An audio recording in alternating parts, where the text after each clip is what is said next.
and welcome back to the stream. We're off the coast of Africa tonight in the Atlantic Ocean. We'll be doing a strike into the Democratic Republic of Congo.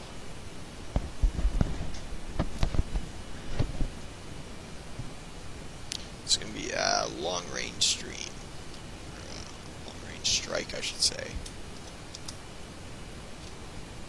Hopefully we got enough gas to get there and back.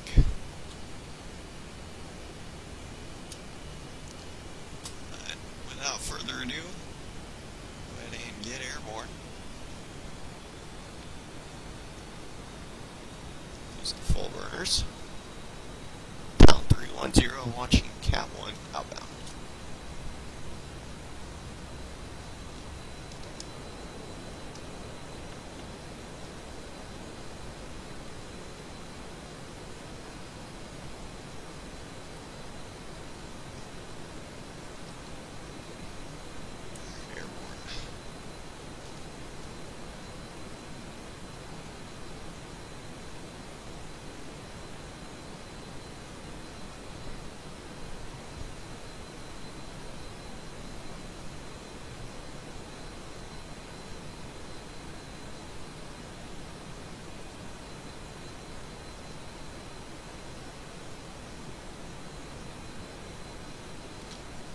Really, before I start heading out that way, I think I'm going to stop by the tanker real quick, just so I can top off.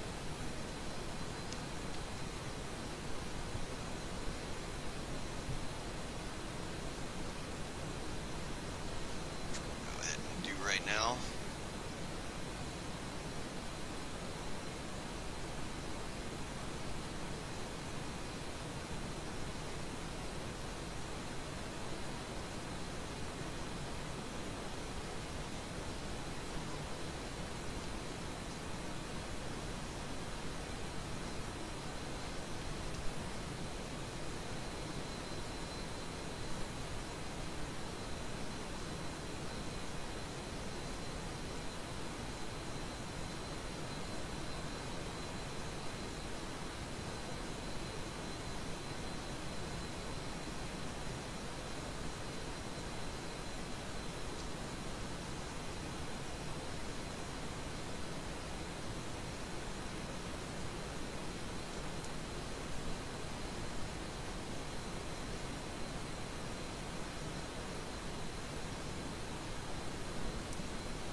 Just to the left of our airspeed indicator there.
grab about 4,000 pounds of gas. So, Talon 310, switch to safe nose cold, looking for 4K. Burning out 3,500 pounds of gas just getting up here.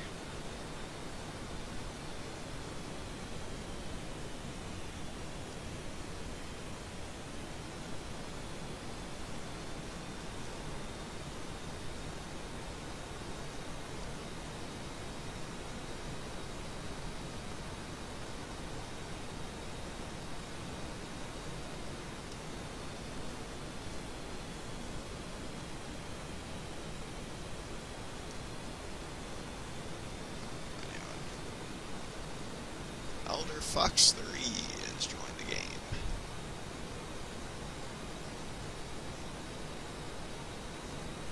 And 310 is receiving fuel. So a bumpy connection there.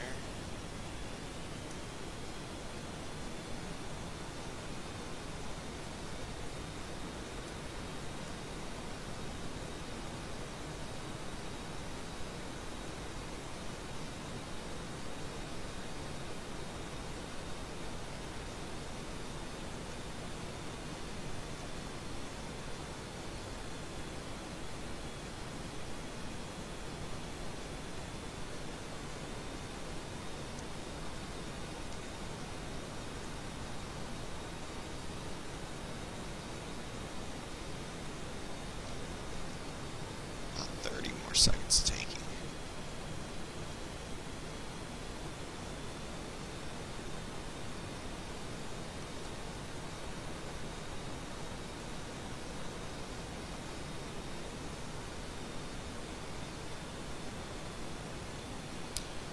Danny has joined the game.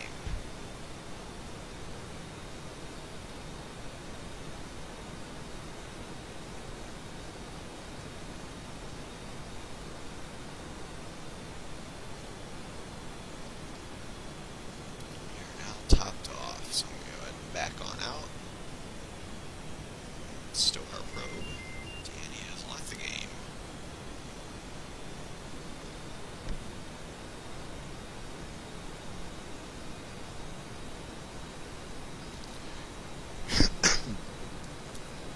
Say goodbye to this tanker. Danny is back.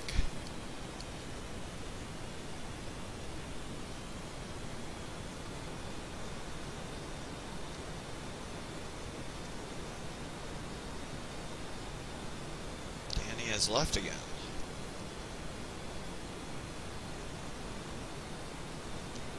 So go ahead and say goodbye to this tanker, and we're going to go ahead and start heading over to the SAM site, which is going to be an extra long strike, long range strike. Get to switch that back over to the carrier. There we go.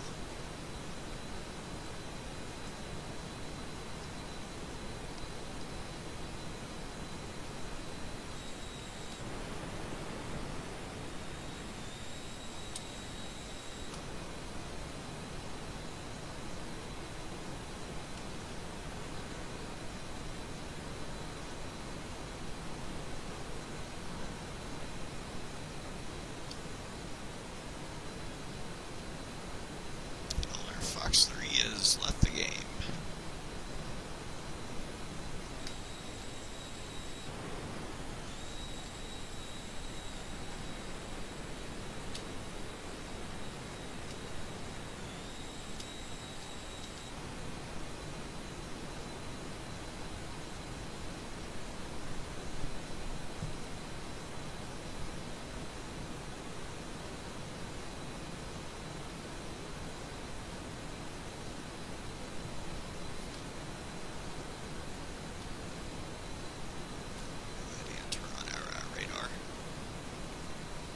Standby mode.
gas today. We're going to level off about Angels 29.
Real clan kid has joined the game.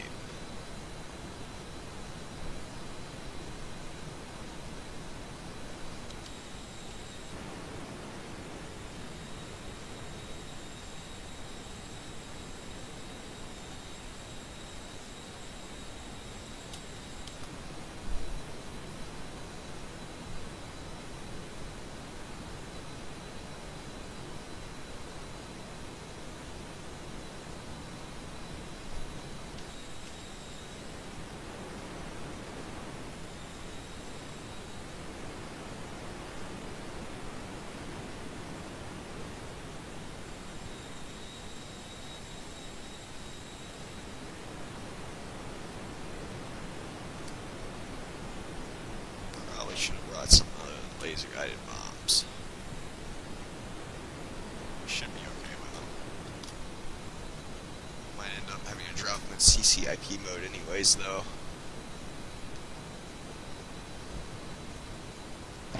Visibility doesn't look the greatest.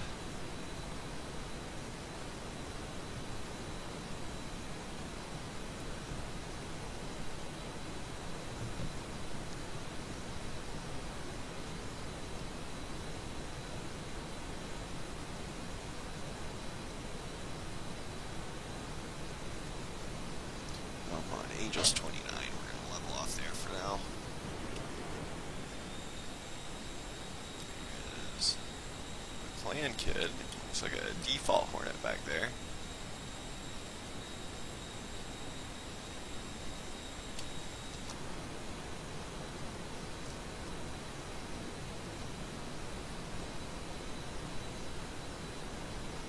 Start leveling off here.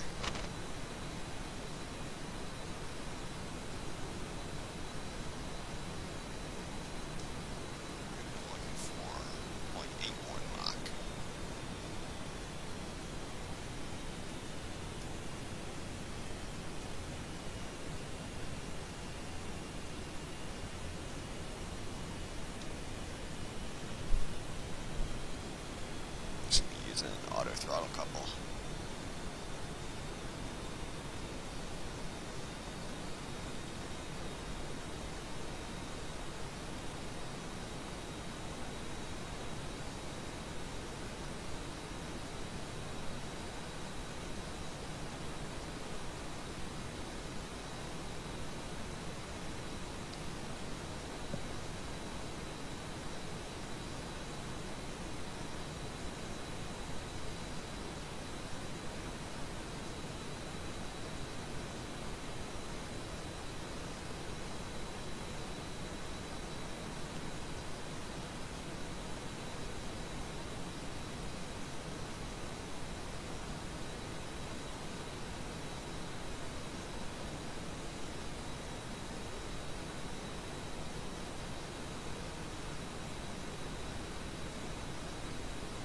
Doesn't look like we're nearly as fuel efficient up here because we're only spending 13,000 pounds of gas. So I'm going to disengage auto throttle couple, plug it into minimum burners, and continue my climb.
Angels 30 now.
Angels 33.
Continue this ascent past Angels 35. I'm going to keep going until Angels 40, most likely.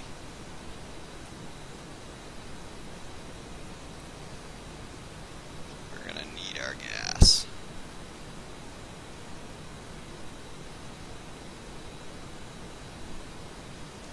I think one reason there's a discrepancy with our FPAS and our actual fuel efficiency is it's not factoring in the drag of these weapons. Higher altitude is going to be more ideal. So there's obviously less friction with the air up there.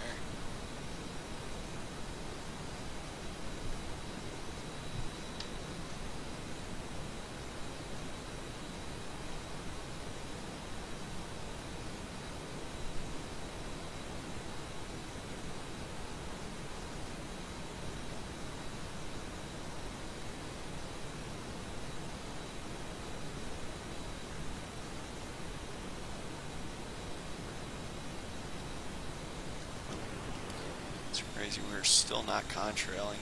There's that Charlie Hornet. Slides his gear down.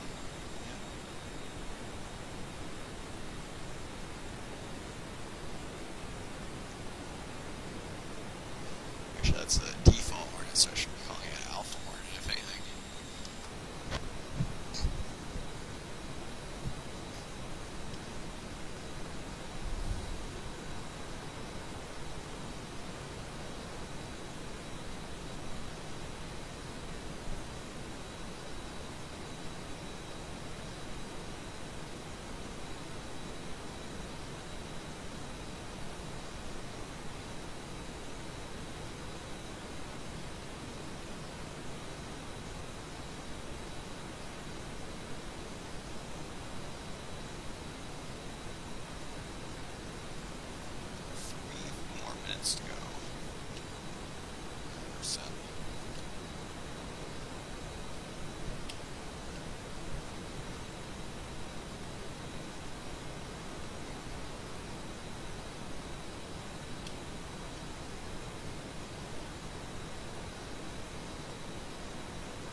better visibility. Finally see the coast of Africa.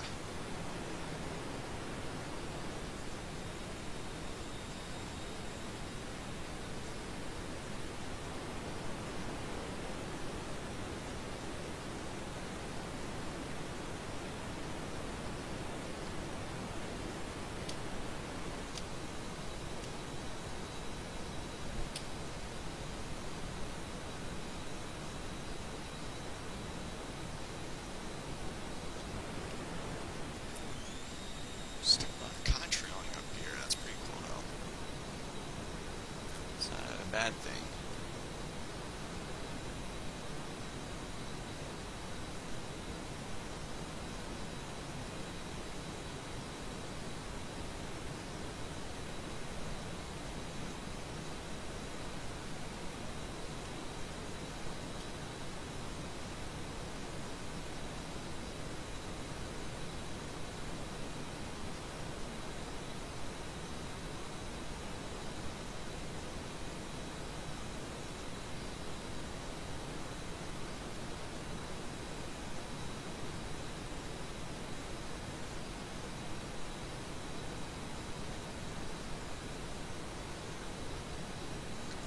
Angels 40.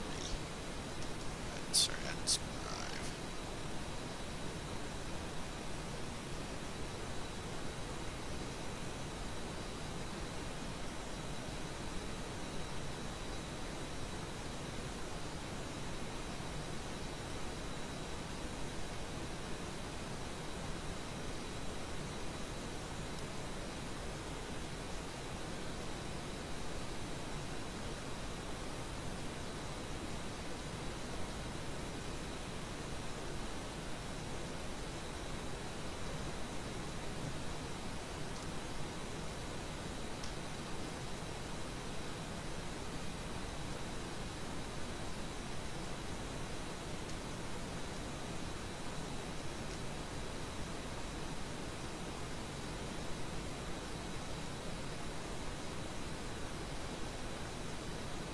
Here's Angels 40.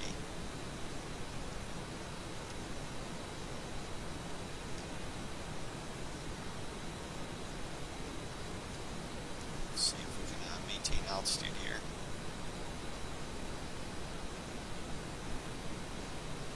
So we're estimating 16,000 pounds of gas when we get there versus the 13,000 pounds we're going off the recommended range, or the recommended altitude for max range. I believe that it's because of the drag on our wings. It's actually more ideal for us to be up here just because there's less friction generated with all these weapons on our wings.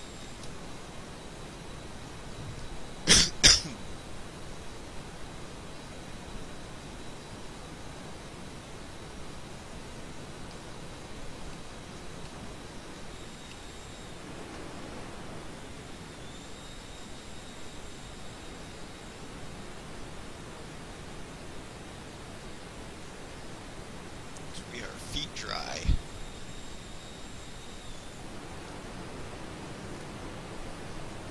We should be flying right over the jungles.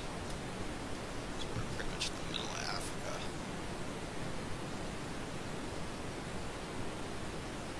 I believe right now we're over over Congo. The actual target's in the Democratic Republic of Congo, which is just to the east of Congo.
increase our burners a tad bit. See if that helps out our estimated fuel quantity when we get there.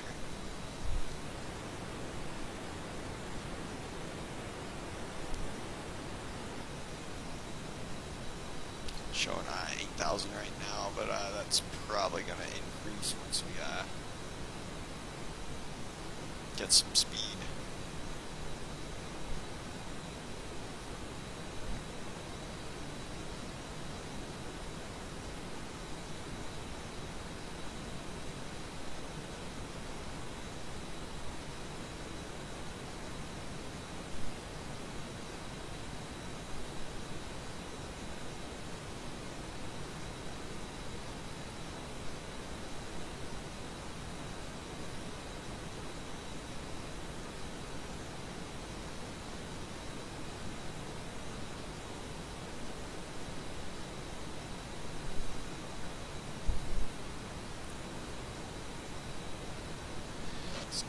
As much as I need. I should have to pull out of burners.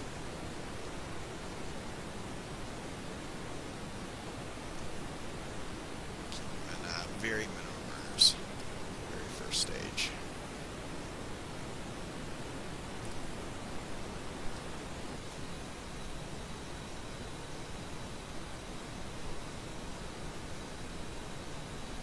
That's probably going to fall back down to 16,000 pounds of estimated fuel remaining when we get there.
Actually still saying we should have about 19,000 pounds of gas. I'm going to be on the conservative side and say probably about 18,000 pounds of gas when we get there.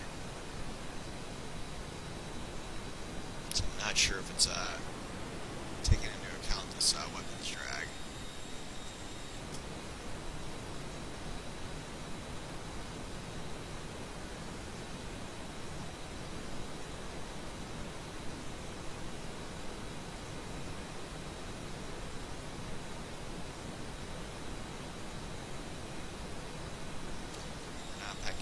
As much heat as what we usually do. We're packing 500-pound bombs for this long-range strike versus the typical 2,000-pounders that we hit the SAM sites with. The real money makers are these HARM missiles that we got, or the AGM-88Cs, which is what we're going to be employing first. That should really do the it's going to be doing the most expensive damage, or the hardest damage that will be able to be replaced. That's going to be taking out their radar sites, or making the SAM sites useless pretty much once you take out the radar sites.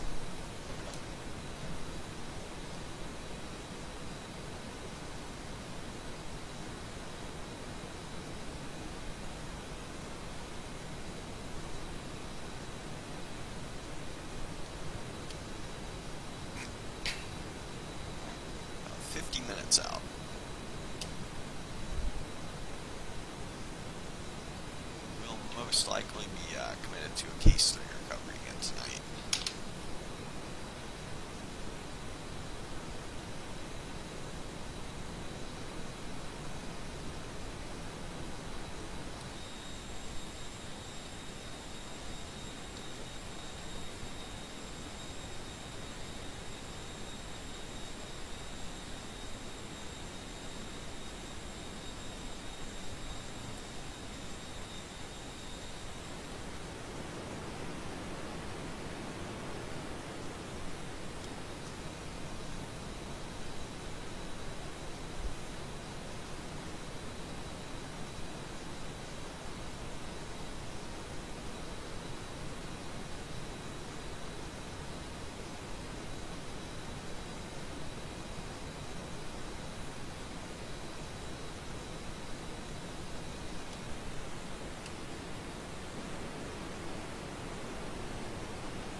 How's it going, Dan?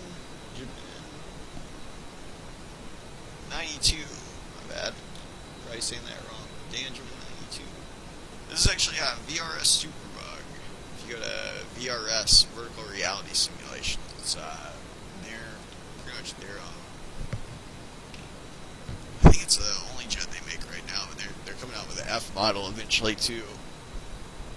But it's the same company that makes TAC Pack, or the weapons, for or the same thing that we're using here to blow up the SAM sites and everything.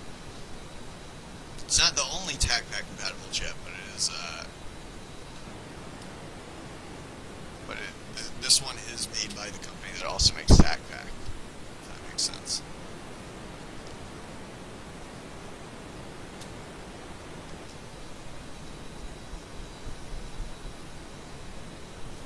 Both of which, though, are going to be payware, though. I think it's like a total of $50 or $60 if you get them together.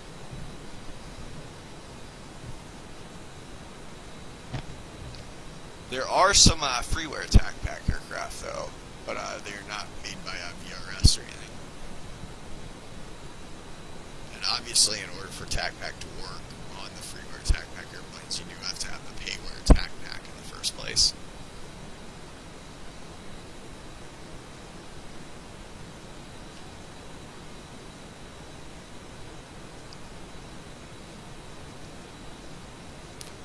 So about 45 minutes out before we can start employing our weapons.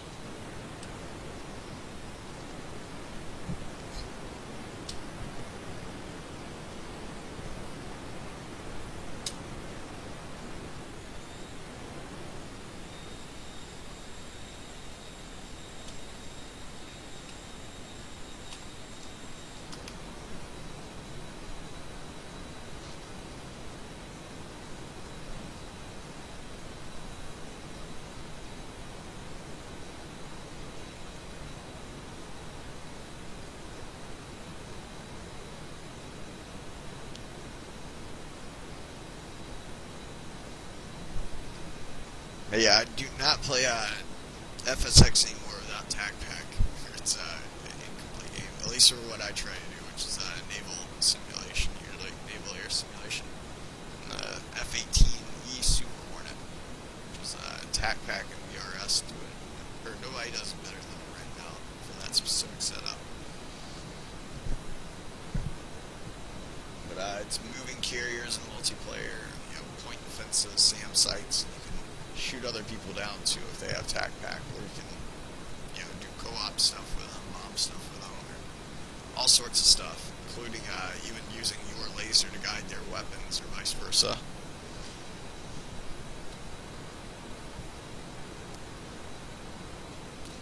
We are doing a solo sortie though right now. I do not have any wingman online with me tonight though, at least so far.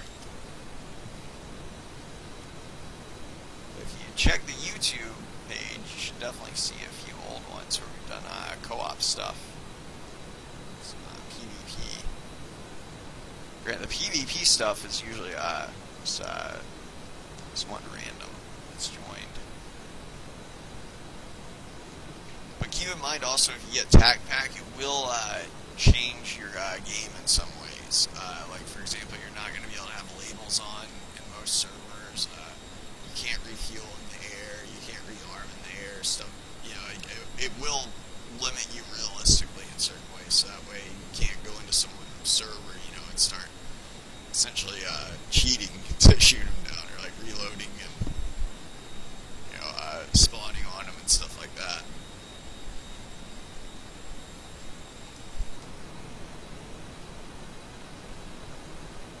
So if you're really good in the default Hornet, you know, like flying around and putting someone in your hut, don't expect to necessarily do. Not saying that you would do bad in TAC Pack, but it doesn't necessarily correlate. There's no necessarily there's not necessarily a correlation between the two. Just because once you take away labels and things like that, like it turns it into a whole new game. Especially with this jet, because it's so realistic, you really have to learn a lot about it before you can effectively employ it. So we got a little bit of a lag spike there from something.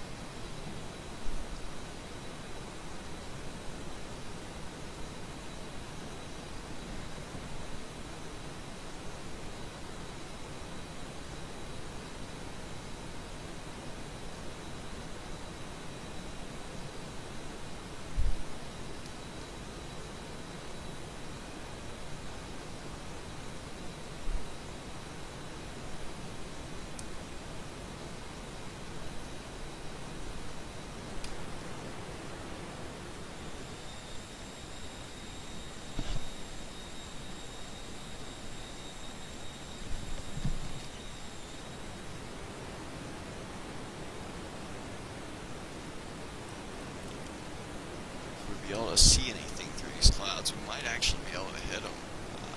The laser guided mobs from up here at Angels 40.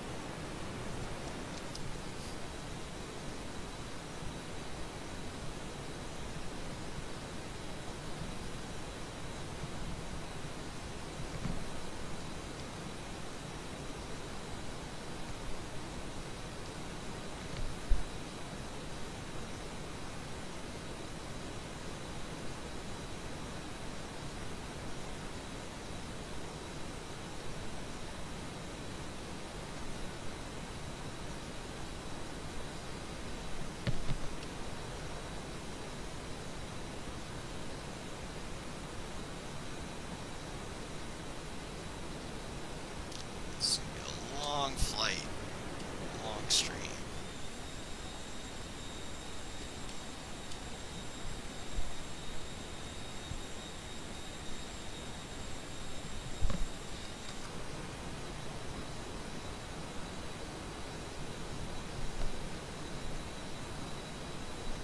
No problem, man. Yeah, it is an old game, but still venerable. Or still pretty relevant. That's a real test of a game, in my opinion.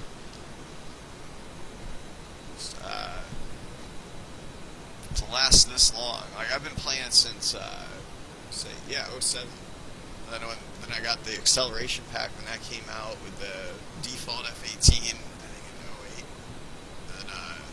Then I got this, I pre-ordered the TAC Pack and Superbug a while ago. I've been flying it ever since.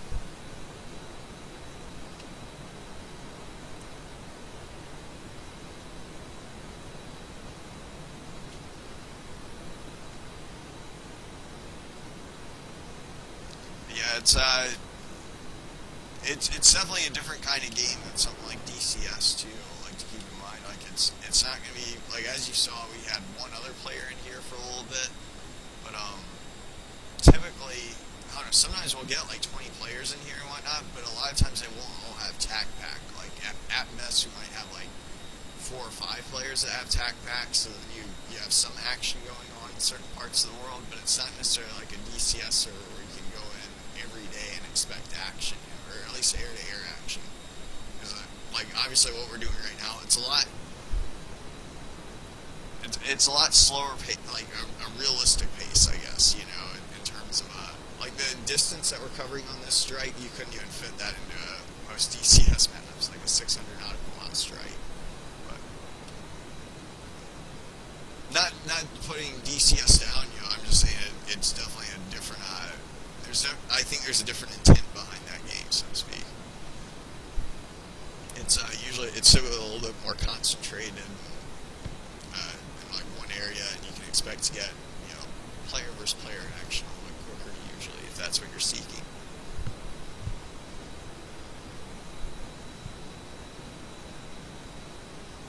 Oh, nice.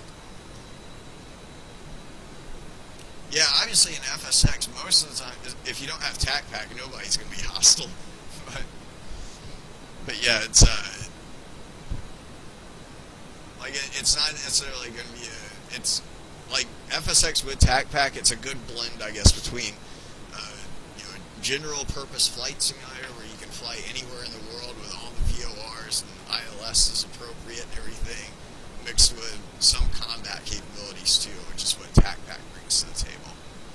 Not saying that that's what this game was intended to do right off the bat, like some other flight sims like DCS or Lock On. Here, DCS is obviously what came out of Lock On, but yeah, it's not a game that was centered around that. I guess if that makes sense.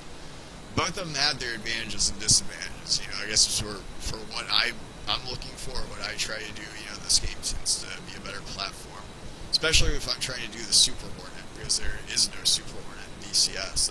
At best, they got a Legacy Hornet right now, which isn't bad, but then again, I'm trying to do the Super Hornet, so a lot of people keep hounding me, asking me if I'm going to be using that one or DCS F-18, which it looks great, and everything. It's just like it's not what my channel's centered around, or it's not a Super Hornet.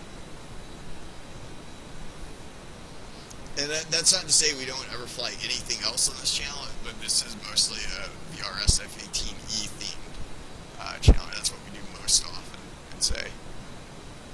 So one day we could mess around in DCS or something like that,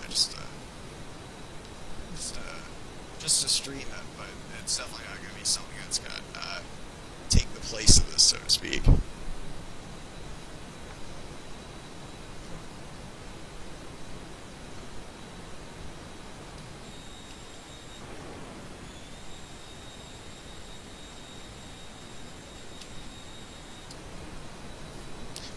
It's a good-looking game, though, too, that particular one. I don't even know if my computer would run it all that well, though. All the updates they have for it and everything. You get a better computer one of these days.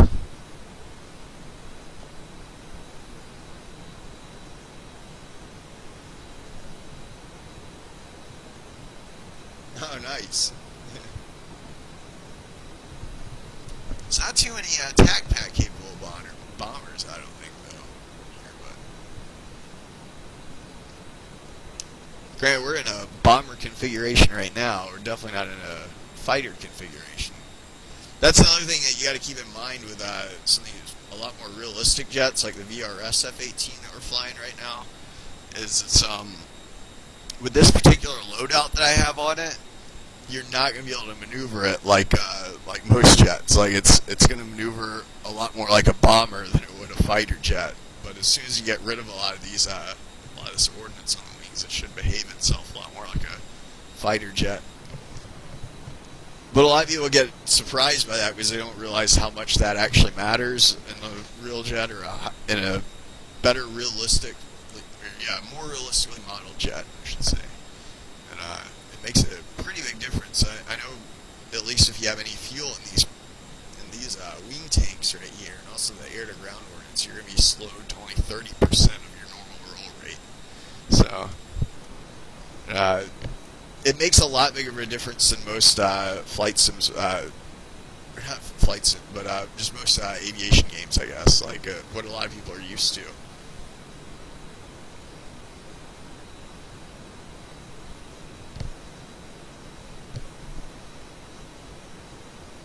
Yeah, it could. I think it's possible in some ways. Like there might be.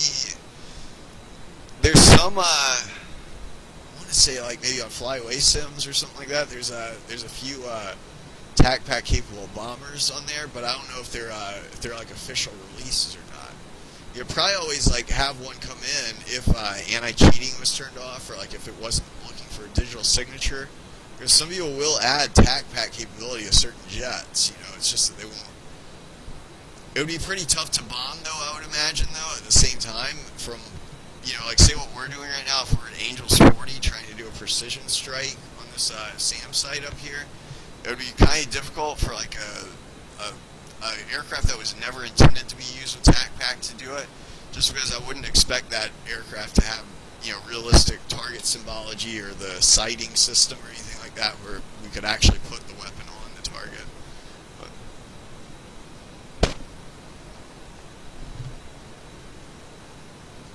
You could definitely do like carpet bombing or something like that, I'm sure.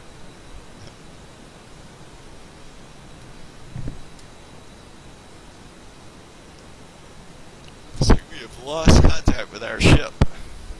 We're over the horizon now.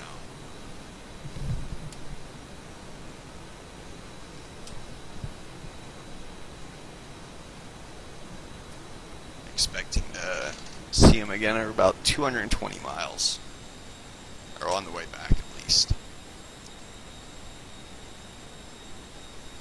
You know, we're definitely going to be committed to a Case 3 recovery, or a night approach tonight.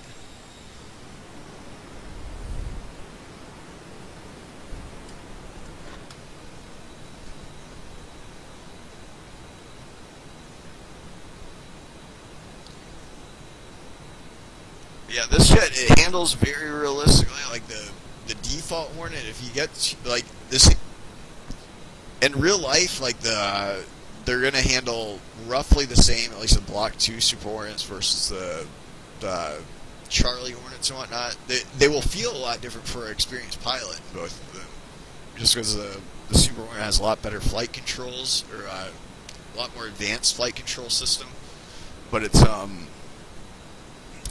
but the avionics wise, though, at least, I know like the default Hornet is not very realistic when it comes to its power and whatnot. Like it tends to be a little bit overpowered and whatnot.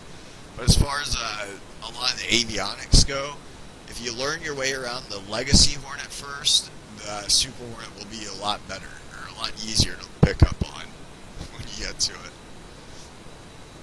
Like, believe it or not, this center screen, that's actually still, it functions pretty much the exact same way as it does in the Legacy Hornet. It's just in the default Hornet, it's an analog, you know, control panel, whereas here it's all digital.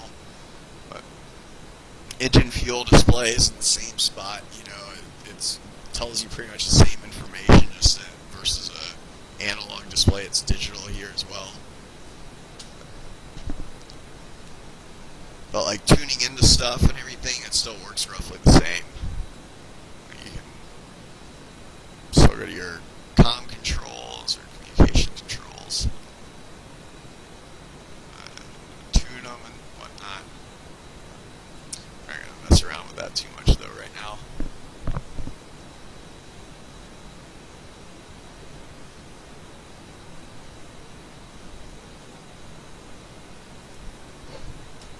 But this jet's obviously a lot more advanced than the default Hornet. We're like maybe like 50%, like 25 to 50% of the switches might work in the default Hornet, whereas here it's pretty much everything is going to have a function. There's a few things that don't have a function yet that supposedly the Pro Pack's going to have, like the inertial navigation system, which would be this guy right here. That's not really operative, or it doesn't do anything right now. But otherwise, I mean, almost everything has a function. You had pretty much legit learned how to fly a real Super Hornet from this thing. Obviously, it's going to be a little bit different from the real ones in terms of like, there's classified equipment still on the real ones that we can't model in Flight Sim. Like for example, this radar display. This is still showing what would be the APG-73 radar, whereas in real life now, all the new Super Hornets in the fleet have the APG-79 synthetic aperture radar, which is a little bit more advanced. It doesn't actually scan from left to right like that. It's all digital scanning, so it all scans at the speed of light pretty much, or it scans everything at the same time, if that makes sense.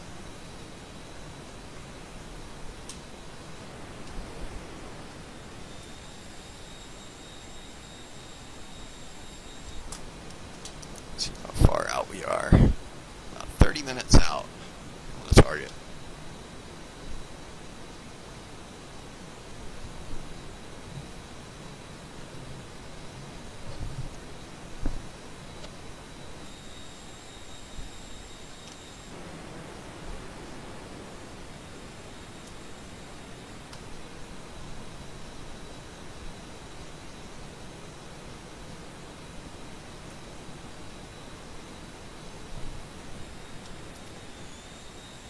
I'll be right back. I'm going to use that head real quick.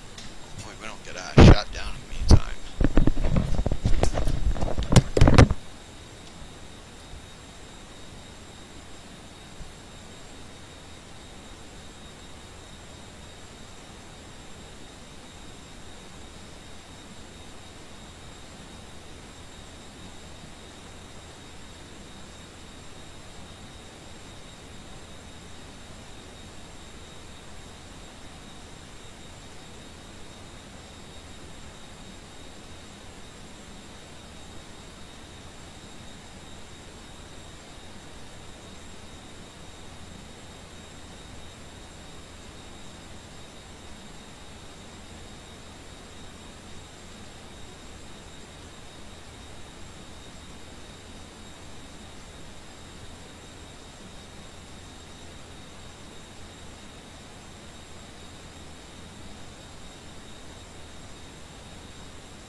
but Dan, if you're still watching, I'd love to escort you. If you ever got a tac pack. If they ever have a bomber. If we ever found something that can work well with that. Granted, there may very well be a bomber though, but I just haven't. I haven't looked for one ever. So, yeah, I'm mostly just a Hornet and keep up with a lot of fighter jets I make for tac pack. But I do know there are other aircraft for tac pack that are payware that are supposed to be high quality that I don't know that much about, like the Spitfire, you know, some of the older airplanes or ones that I don't really encounter much.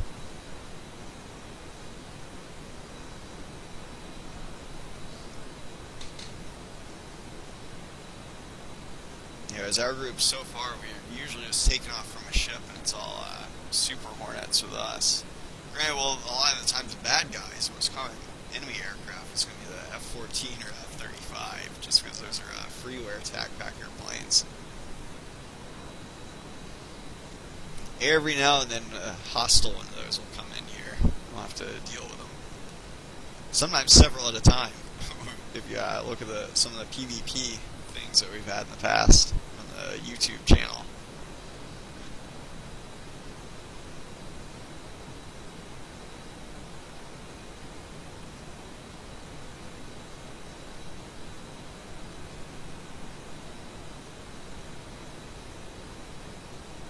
But for a bomber, I'd say the thing I would want in a bomber if I was flying one in an open tac pack server like this would be a working RWR, which I'm not sure if any freeware aircraft have that.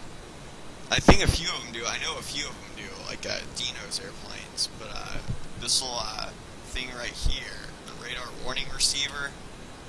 And it will also display up on the HUD, like if we get a SAM shot at us or something like that, that's what makes this go off.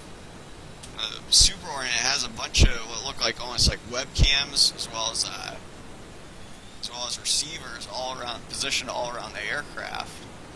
And whenever it detects either UV, IR light coming at it real quick, it will trigger this RWR warning, which that would essentially, the jet sees a rocket booster that's coming at it, or a certain wavelength of light coming off that rocket booster. It's going to trigger the RWR alarm to go off and tell you what direction the threat is in. Or if it receives active radar emissions from a certain direction, like say if it all of a sudden we're flying along and all of a sudden something lights us up with its radar, then it tells us like, hey, you're being targeted by something over in this direction. We'll probably see a little bit of that here in a few minutes once we get out near the SAM site. Well, actually, in fact, we're definitely going to see at least some active radar emissions, or hopefully, because that's what I'm intending on locking up with the HARM missile.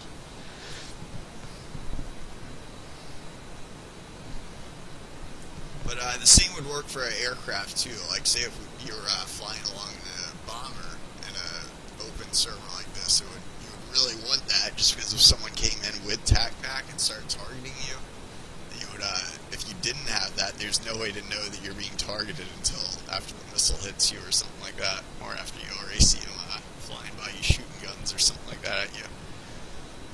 Most players will shoot missiles. A lot of times it's going to be from like 20 miles away and you won't even know that you're being shot at unless you have a RWR. And a lot of times, even if you do have a RWR, like for example, if I'm in the Super Hornet going against the F-35, which you can see in some of the streams, you won't get the RWR warning until after that missile is about to hit you. So you might only have like a few seconds to react to it if you get a missile warning, which the missile RWR warning will sound different from just the active radar one. So it kind of tells you a little bit more of an urgent cue to do something. Art Trooper, how's it going, man? Oh yeah, I have been flying Hornets and Super Hornets virtually pretty much my whole professional virtual aviation career.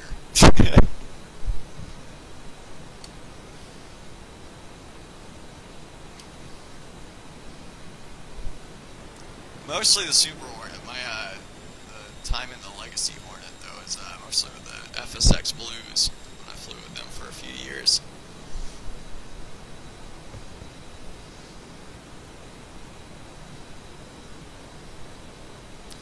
There are a few streams though where we fly something different, but usually that's on Sunday nights.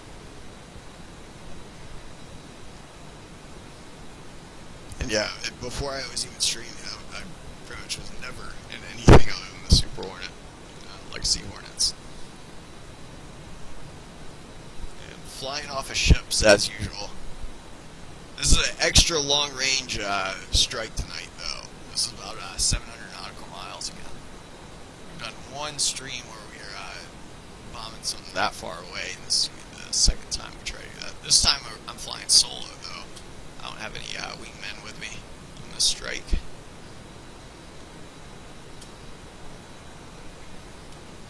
And we will be committed to a night recovery, or Case 3 recovery CV1 approach.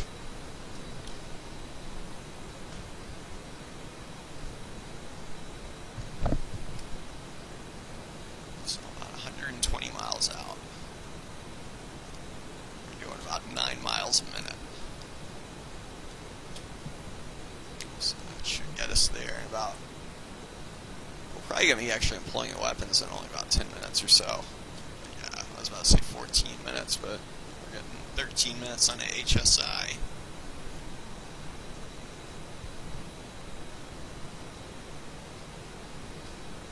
We do not have any AWACS.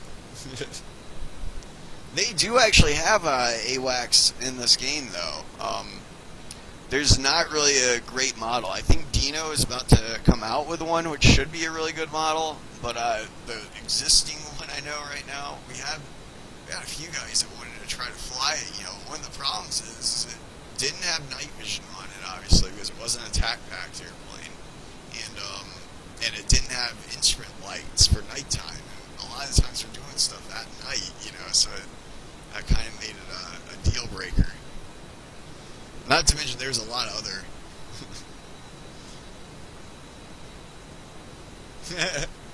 Yeah, there's a lot of other problems with that airplane. Or it was. Hopefully, Dino comes out with a really good model, because that would definitely be useful having AWACS.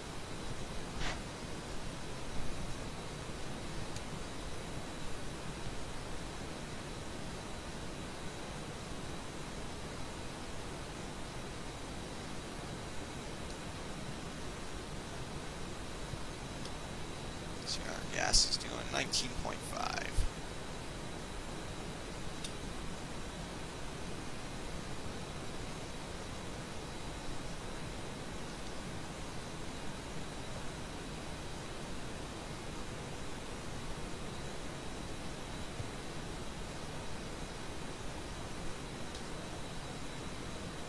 Rider of the World has joined the game. Up on 100 miles.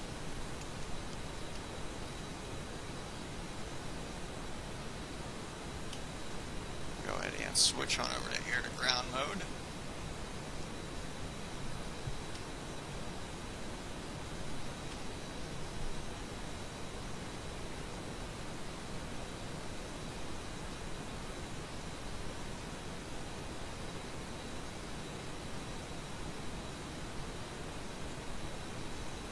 Here in a minute, I'm going to take a 5-degree offset to about 0.95.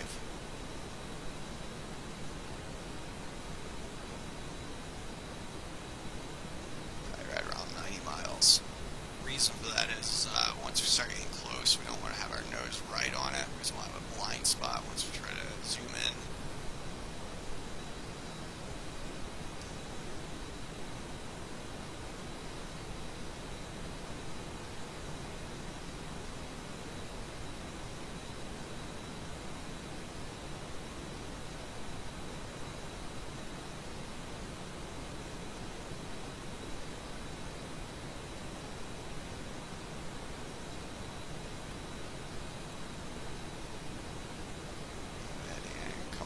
To 0.95 degrees.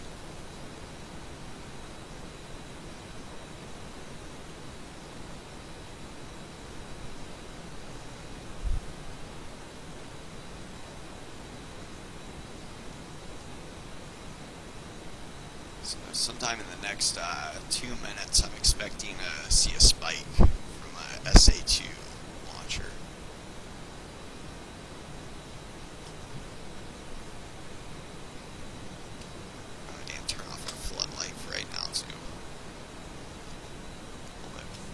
visibility outside the aircraft.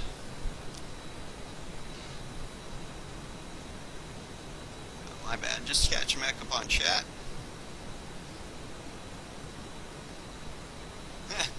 A good time for a selfie with the sun, clouds, and all.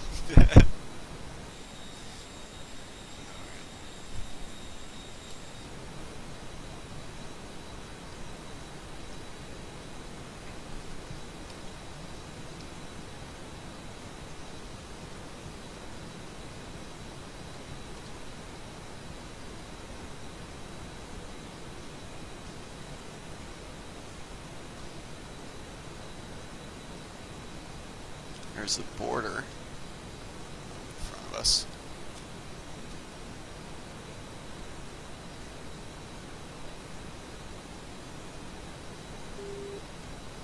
.310 Spike Sam, 11 o'clock. So that beep that we just heard there, that's going to be our warning. We just got our RWR has spotted an active radar display. That one is not targeting us, but we at least know its location, so we're going to switch on over to the HARM missile.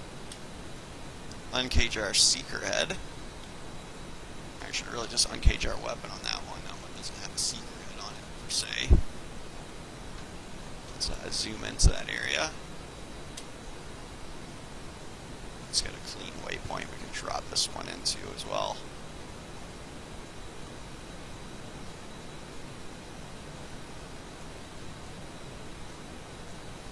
Yeah, this one's so close to the equator, we don't even have first stages to go with that.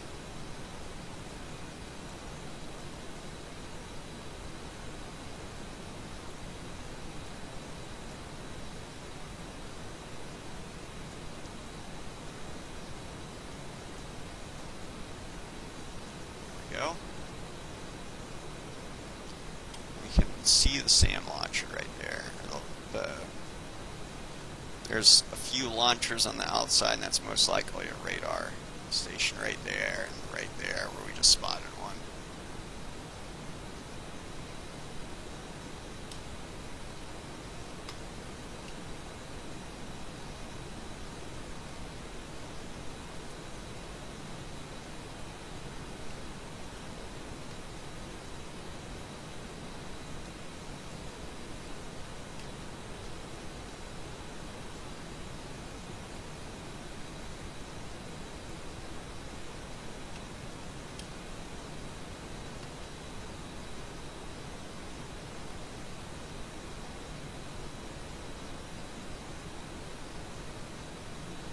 Actually fire this one right around 50 miles.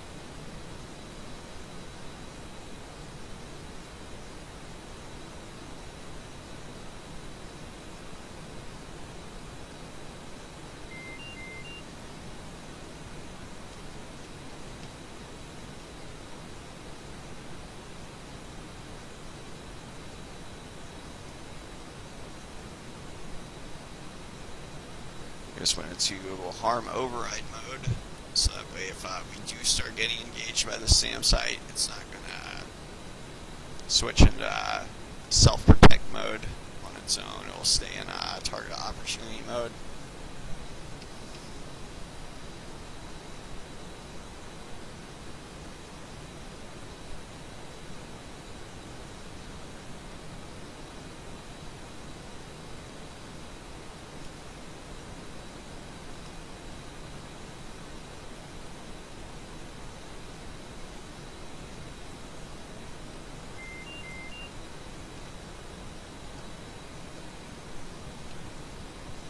.310 Magnum.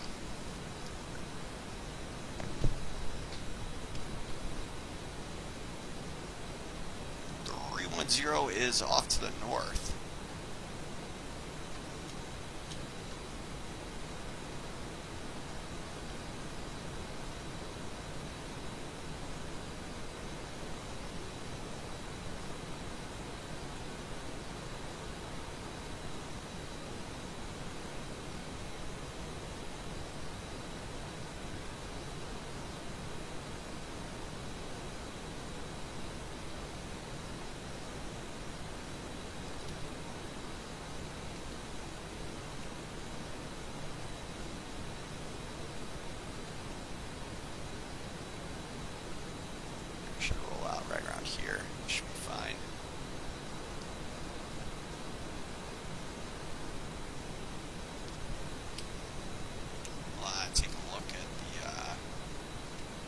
missile.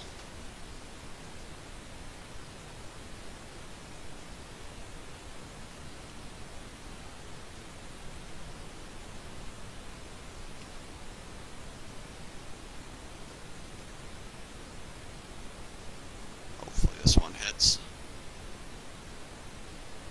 So we only got one more of these.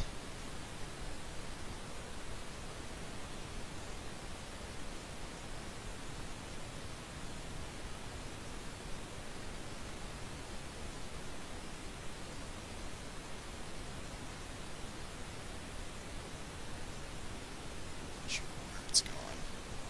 Maybe it's found it. It looks like it found something.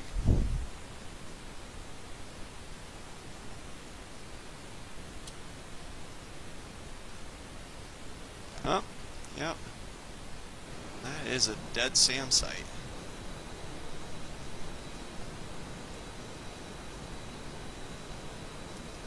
.310 hits in target area. Additional targets remaining.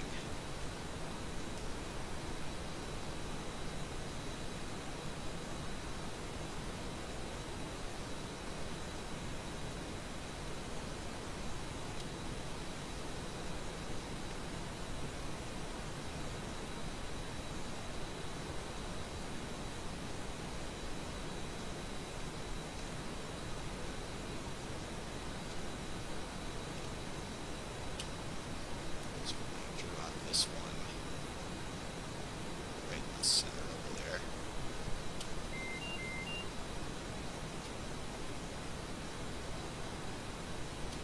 Let's go ahead and turn on our lasers. FLIR pod.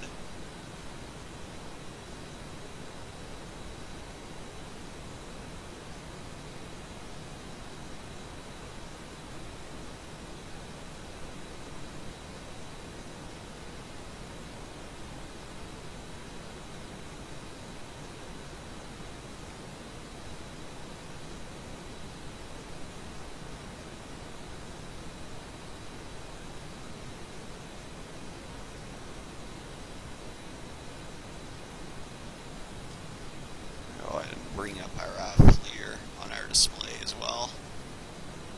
See if we can't hit it from 41,000. This will be one of the highest we ever dropped it from. If we've ever gotten a hit from this altitude. We're about to see.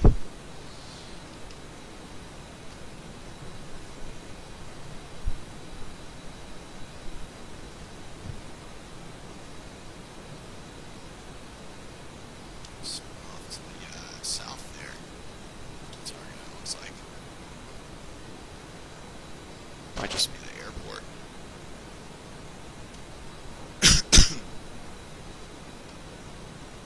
It's probably the airport. It's that town down to the right. The tallest building in the town that we're seeing or something. About a minute out from release.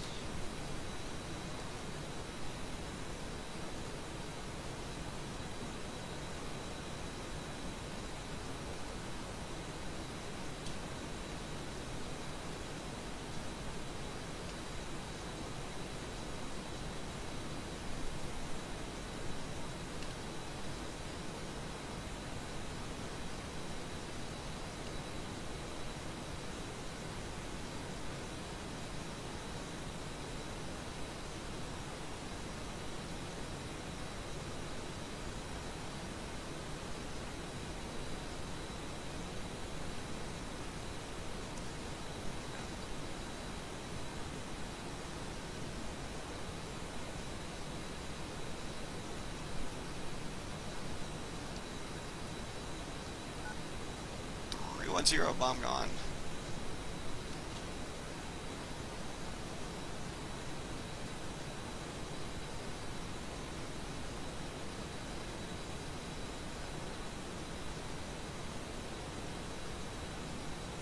A minute out from impact.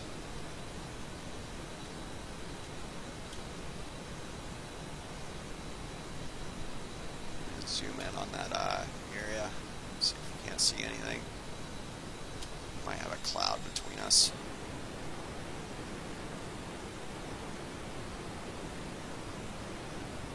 I think we dropped it with the right ballistic trajectory, though, to get to it.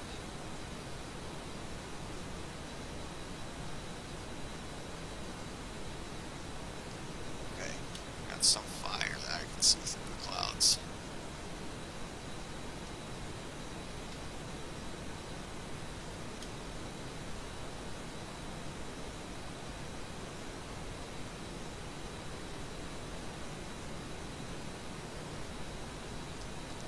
Zero hits in target area.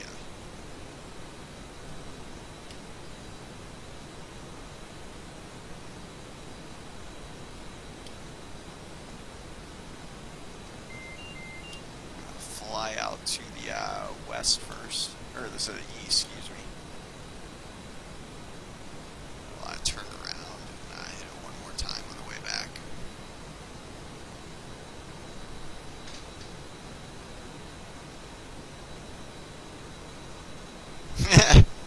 My bad, just looking back at chat. These selfies and the selfie sticks are best with the military. Oh man. Those are after my time. How was that?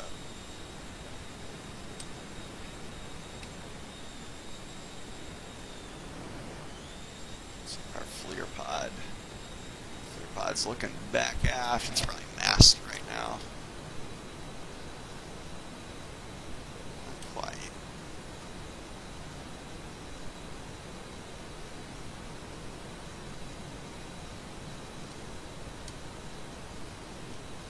Yeah, there we go.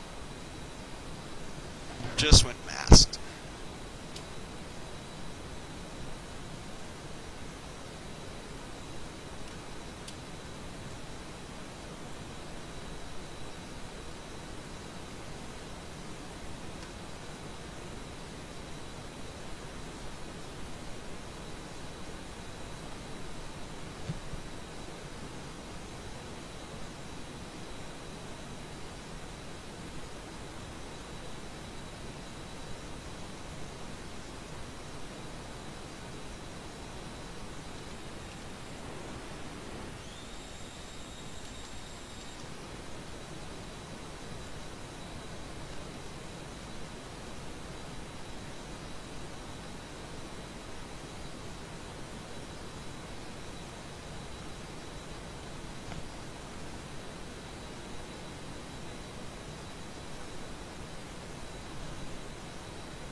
About 1,000 pounds left in our wing tanks.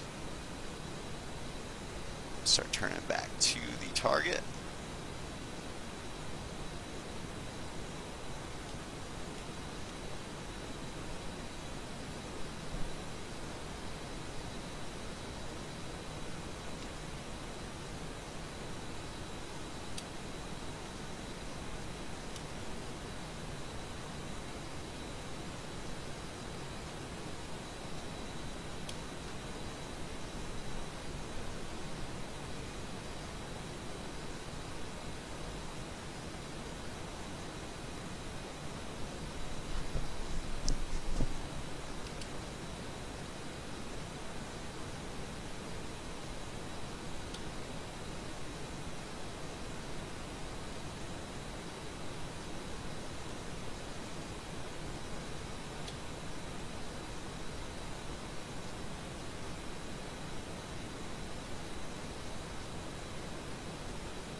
All the way up to 42,000 feet now.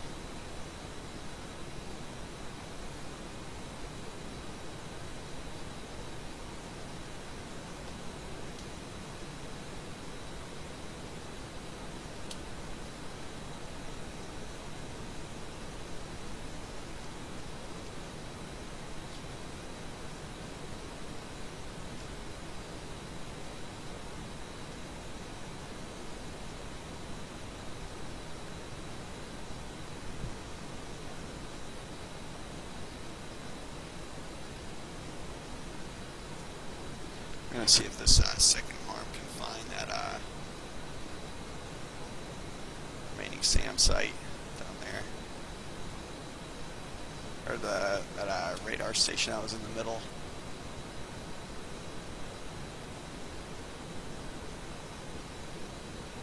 So there's something right there.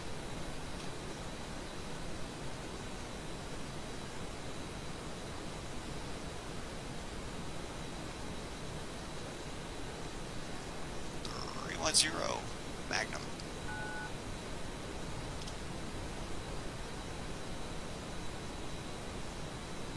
This should fly.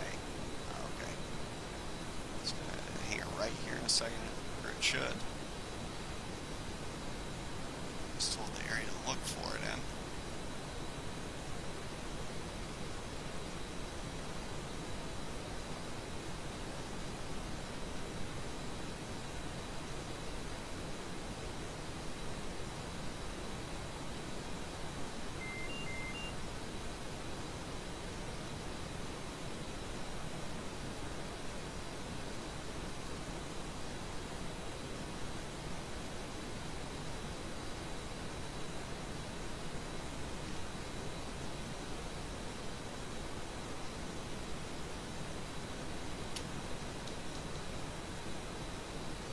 Real Clan Kid has come in again. In the game again. Oh, just to catch back up on chat. Magnum is actually the word that you use when you fire off a high-speed anti-radiation missile, either a Shrike or a Harm. Which in this case we're firing the AGM-88C's arms. 310, bomb's gone. Yeah, the 310 part is my tail number. Yeah, do call sign or tail number. Always flying in the 310 jet. The full term though would be Talon 310, but usually for inter-squad communications or yeah, like just from the squadron, you're just gonna say your tail number.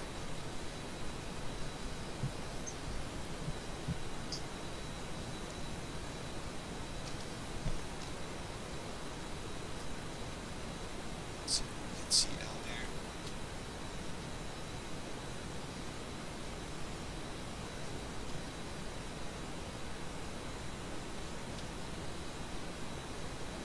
Can't see a whole lot. I'm actually going to take a look at this. Oh, okay. So the bomb has found something. Or found the laser at least. See if we can see it impact. Yep, we got something down there.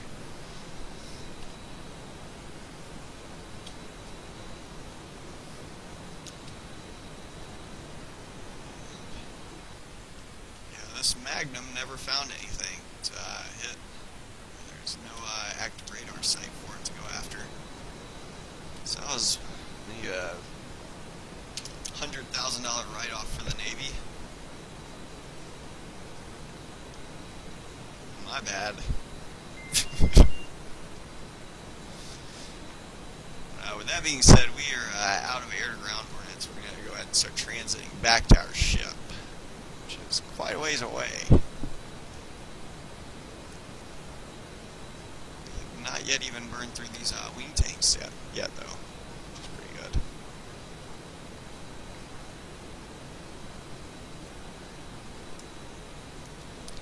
So go ahead and turn off our lasers.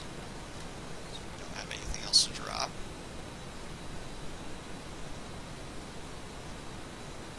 Turn off the HUD night vision and turn back on our floodlights.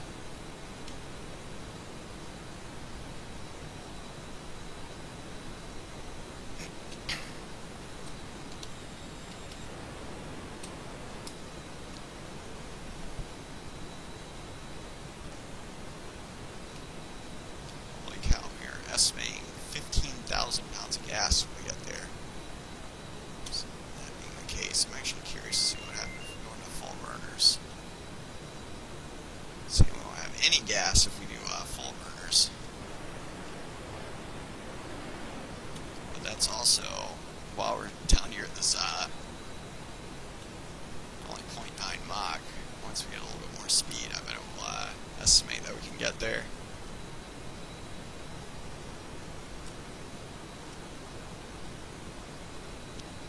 We're hour and 14 minutes out from our current airspeed.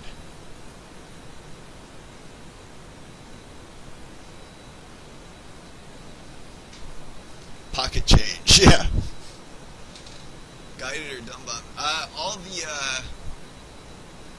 All the ordnance we have released today has been guided. The HARM missiles and the laser guided bombs. But granted, I did drop that laser guided bomb in the same trajectory. Had it not seen the laser, it should have still hit somewhere in that vicinity of the SAM site. Hopefully hitting a SAM. ETA to base is about probably going to be about an hour from here. However, we I'll get a little bit more of a better and accurate estimation here in a second. Once we get up to speed, it's looking around an hour though. Possibly, or actually, yeah. I'll be conservative with the estimate and say probably an hour and 15 minutes. Right now we are just over Mach 1, or 1.03 Mach. And 666 nautical miles out from waypoint 0. I'm expecting to start getting the ship's VOR, the ship's TACAN, here at about 220 miles. Now granted though, we are still packing a lot of drag on our wings, so once I run these tanks dry, we're probably going to jettison those, and that'll probably increase our range, or our ETA, or decrease our ETA substantially. Yeah, I'm kind of curious now though, how much does AGM-88C cost? Because that missile never found anything to destroy.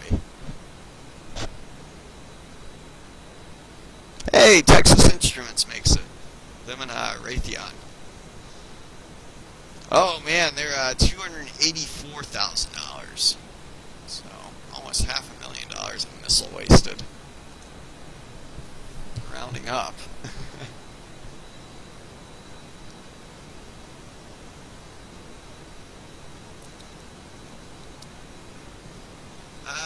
Oh, 800 miles per hour. Right now, our indicated airspeed is only 330 miles per hour, but that's also because we're at Angels 42. We have less than an atmosphere of pressure on the outside of the aircraft. So ground speed, we're doing one easy way you can find out how quick you're going as far as ground speed goes is your Mach number. If you move this decimal place over one spot, you're doing about 11 miles a minute. So, so let's see, what would 11 miles a minute be in miles per hour? 11 miles a minute, yeah, okay, yeah, then, so that would just be 11 times 60. Yeah, so, it's about 660, 700 miles per hour.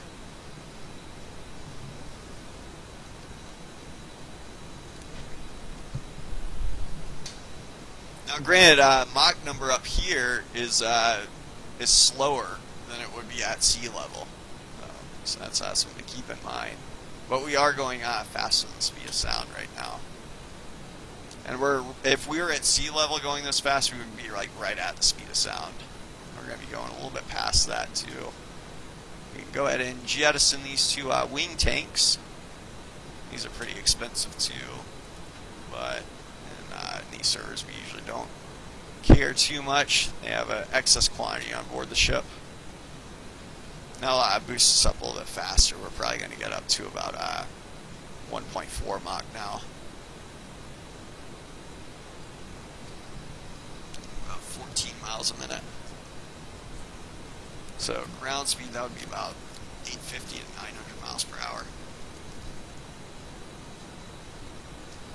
Nice to waste taxpayers' money for nothing.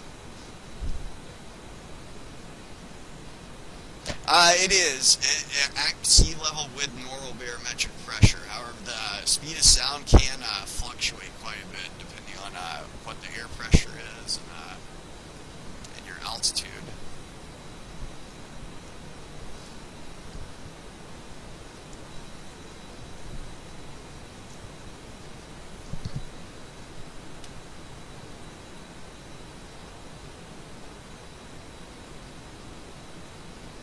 Yeah, so we were going a little bit over what the speed of sound would be at sea level.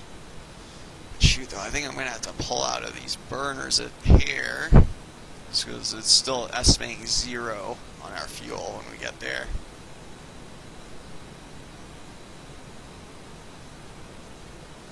Yeah, I think we're gonna have to hold on to minimum burners because we're estimating 3,000 pounds of gas.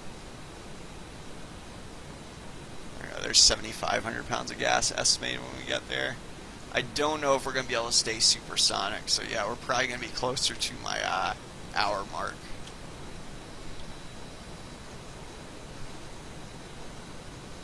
Yeah, I should probably hang on to this power setting just in case we get jumped or anything on the way back. I'll have enough gas to fight. We'll have 7,000 pounds of gas to fight with.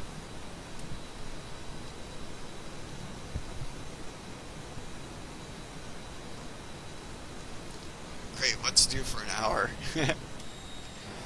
Yeah, when we're doing solo like this, it's not it can get boring, but yeah, typically if we get a lot more people in the server and whatnot, it can get interesting.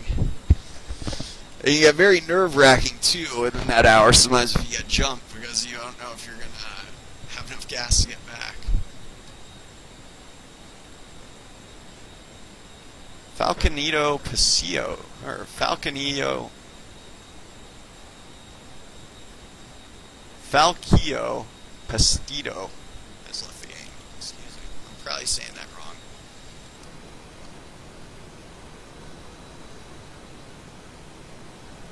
We can always adjust our seat, recline, and kick back. And I think this is the seat adjustment. Oh, no. I was joking. You don't want to pull that.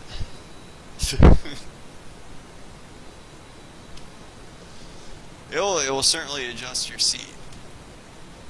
It does work in backpack.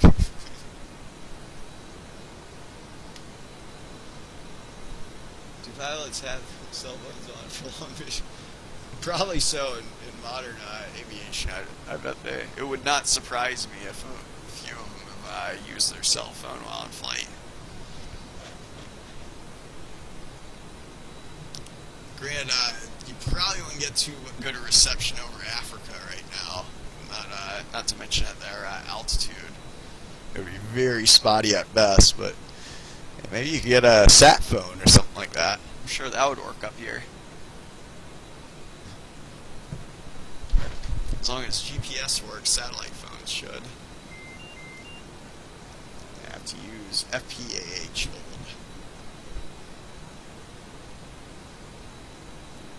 This barometric altitude hold was porpoising us. Still barely supersonic right now. 1.05, but this energy carrot, since it's below the velocity vector, we're slowly decelerating, as you can see. We're at 319 indicated right now. Probably about to go to 318.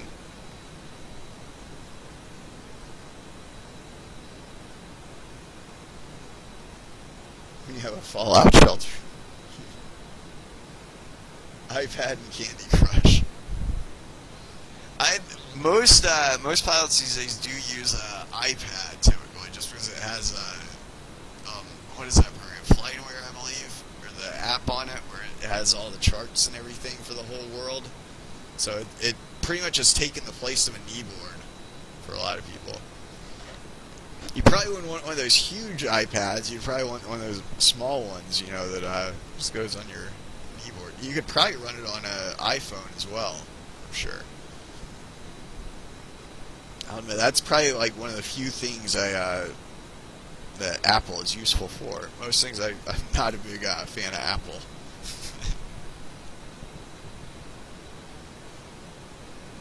Captain Assist has joined the game, and he has left the game. How's it going, Sketch Zero? Skirt Zero. My bad. Yeah, we were flying over Africa and just bombed a SAM site. We're flying back now, 573 nautical miles out. About 55 minutes ETA.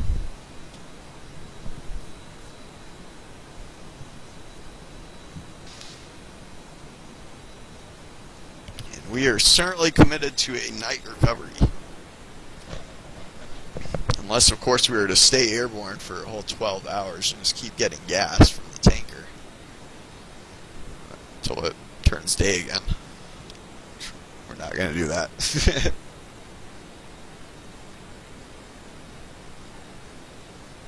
Nice. Yeah. Yeah, so it does work on iPhone.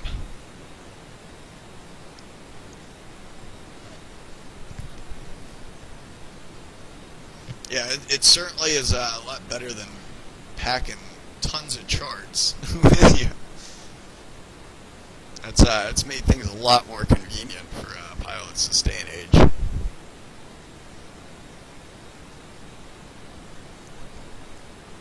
Yeah, back in a long time ago, I mean, heck, if you're flying like general aviation or something like that, and you got lost or something, you wouldn't know. If you didn't have the charts for that area, you're kind of SOL. Better find an airport and land and get some charts.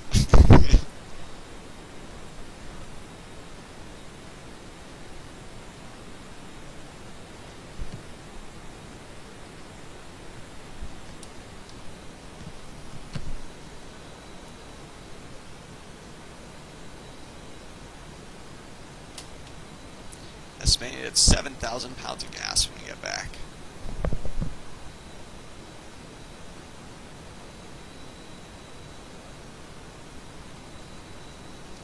And it looks like we might be staying supersonic, 1.02 Mach.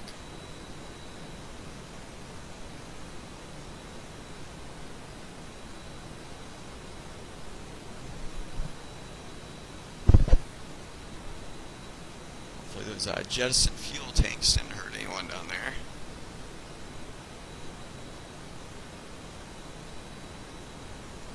Real Clan Kid has left the game. You're alone in here. Oh, please. Can you all hear me? We cannot. Or other people probably could in the session. I have my in-game comms turned off on this PC for my client side. The server will still allow it for the server settings, but just for my in-game settings, I have voice turned off. We are technically it would have been the USS Ronald Reagan. That's what we're calling it. However, it is the model for the USS Nimitz, though. So just because they haven't made a USS Ronald Reagan, but the real VFA 115, or the jet that we're flying, would be off the USS Ronald Reagan. It used to be off of what was it, the George Washington, I believe we were off. Yeah, I want to say that we used to fly off of, but we actually had to update the textures this year because USS Ronald Reagan got forward deployed to Atsugi, Japan, which is where the squadron was based out of. Actually, they just changed to another air base near Atsugi. But, dang, I should know this. But yeah, we rarely fly out of Japan anyways, just we're constantly at sea pretty much on all of our flights for the virtual group at least.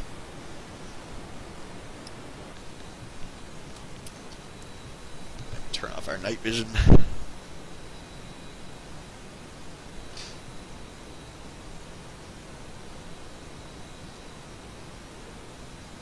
Imagine some person walking by, no problem.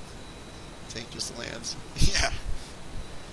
I remember on my deployment to Iraq, when I was obviously not a pilot, I was a corpsman, on the ground, but there was this jettison fuel tank from a fighter jet that we used to use as a target practice near one of the battle positions that some platoons were occupying. But when we would go by that area, you could pull off to the road, and use this tank as this jettison fuel tank because target practice, because it was like right at like 1,000 meters, I think, for the road.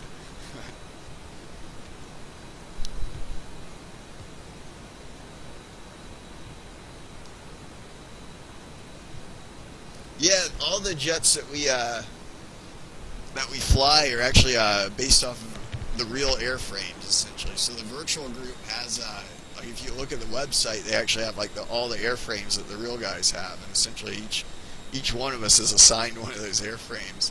Now in real life, though, they'll have more pilots in a squadron than they do aircraft. So not everyone gets their name on their own aircraft.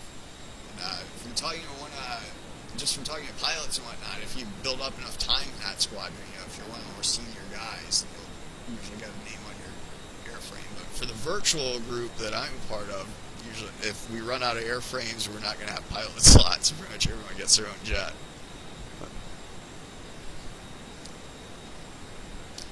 I remember growing up, one of my friend's dads was a Charlie Hornet pilot, and he said that he only got his name on a jet one time, and he was a Marine aviator, but he said that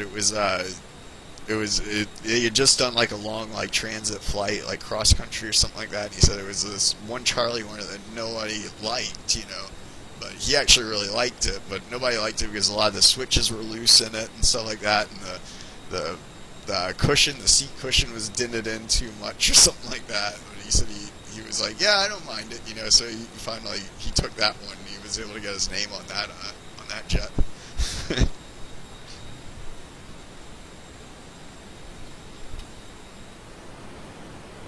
And I'm obviously paraphrasing those stories.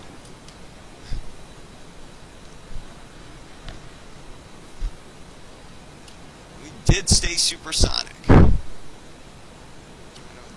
That very low burner setting that we're on. We're about 500 nautical miles out, or 50 minutes.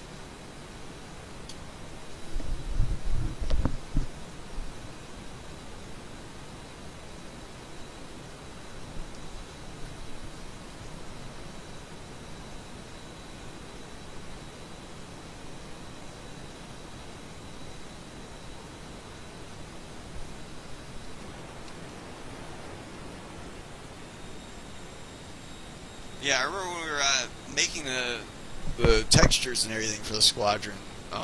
Granted, they came with a texture pack that I want to say Z-Salt Bartha.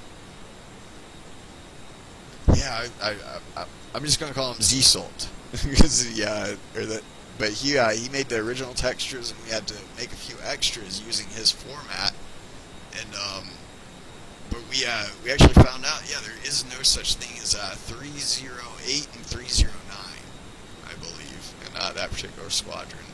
They're missing two numbers in their jet lineup, but it goes from 300 all the way up to 312 for the airframes they got. What's his name? Topper Harvey. Shots. This jet has my name on it, actually. We got all our names put on the jets. I don't know if you can see it very well there, but there I am, John Guthrie, Doc.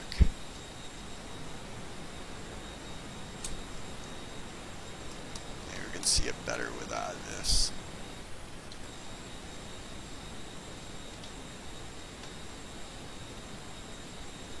There we go. That's a better view.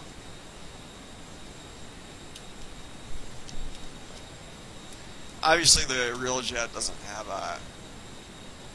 we've shot down more jets than that. Heck, even on stream. But yeah, we eventually just stopped adding the silhouettes and the bomb silhouettes and whatnot, just because if we actually added all the ones that we did, it would get a little bit excessive, I think. There'd probably be way too many silhouettes and bombs on both sides.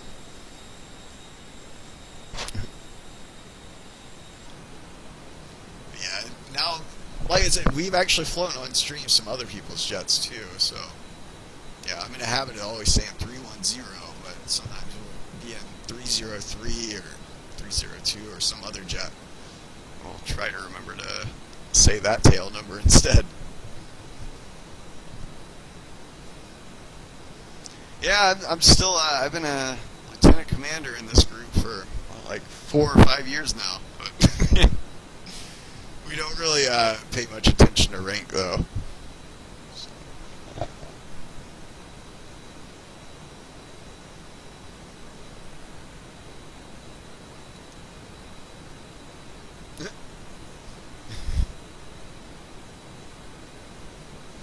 Yeah, we just put the ranks on there just as just for I guess the realistic look. But yeah, when we were making textures, I didn't want to give myself a captain or anything like that, so I just figured I'd go in the middle of the road or a common rank.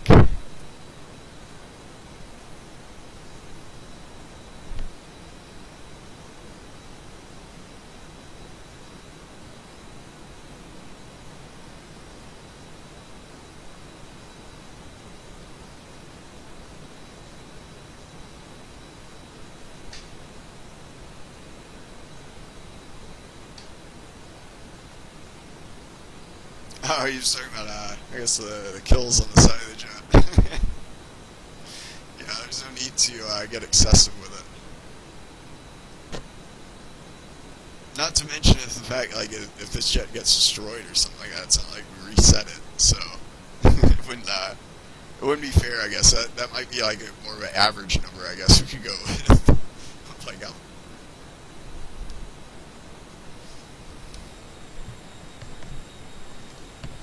but yeah, it's more or less meaningless, or the silhouettes and whatnot are more or less just cosmetic. I know for the newer guys in the group, though, and we got new guys, they usually want to have silhouettes, a lot more of them painted on their jet at first. And, like, usually we'll pay attention to it for, like, the first year or so, and after they get enough that they're satisfied with, they'll just kind of ignore it from there on out.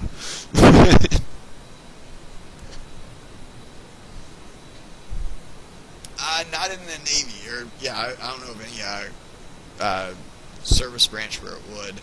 But for the Navy, it goes ensign, lieutenant, junior grade, lieutenant commander, commander, captain, then rear admiral, lower half, rear admiral, upper half, vice admiral, admiral, and then fleet admiral, which is a 5-star admiral. We haven't had any of those since, I believe, World War II. Congress actually has to declare war before you can have 5-star flag officers.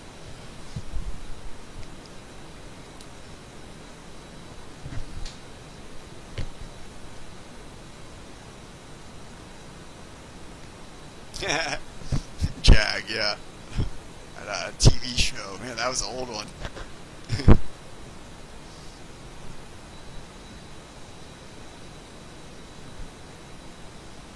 Yeah, technically, I don't think any other service branch uses lieutenant commander as a rank. I believe that's Navy only. Probably Coast Guard too.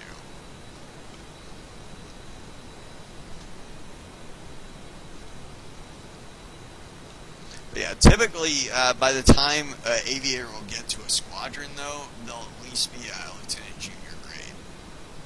Typically. Now, I'm sure there's probably some exceptions out there for some weird reason or another. But, or maybe someone messed up enough where they didn't get promoted, but also didn't get kicked out of flight school or something. Who knows? Or maybe there just wasn't enough openings in the next rank up. The Navy is known to do that quite often. Like sometimes they'll be way overmanned with a rank, and then like everyone just gets held back for a while. Or maybe they'll be severely undermanned in upper ranks during like some random year, then everyone just gets advanced really quickly. Which usually that will in turn lead to overstaffing of the higher ranks, and then they'll be right back to square one. But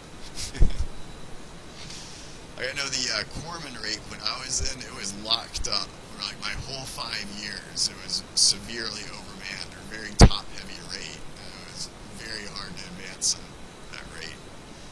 And from what I heard, as soon as I left the Navy, it switched around.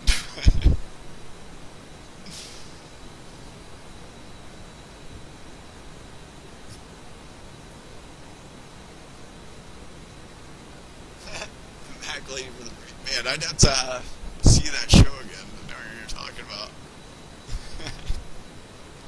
I do remember there was a really cute girl I think on that show. That's probably the same one.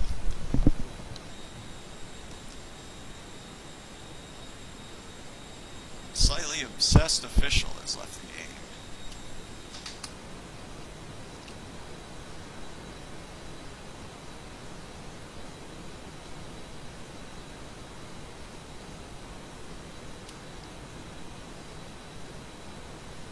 We're 400 nautical miles out now.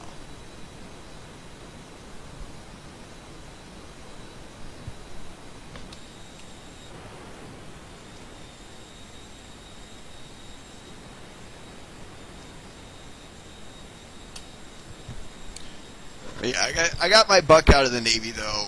Anyways, though, eventually, because even though they didn't advance me very fast, after 5 years, I was able to get out and obviously use my GI Bill, which was pretty much a free 4-year vacation in college. While I got my degree, which I don't know how I would have paid for it if it wasn't for that. In fact, it probably wouldn't even be worth it, especially in hindsight, because I mean, it seems like the bachelor's degree is a new high school diploma.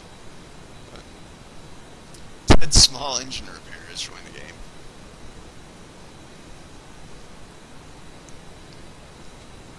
Yeah, they definitely need to do something about the cost of education, because I got friends, obviously that I went to school with.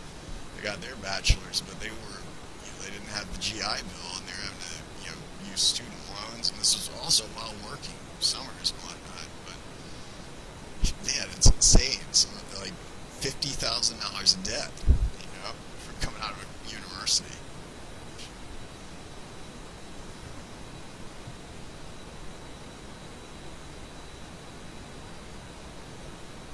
Catherine Bell.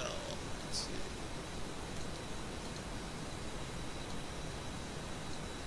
I have to Google her. Oh, okay, yeah, she was a cute one. You were right.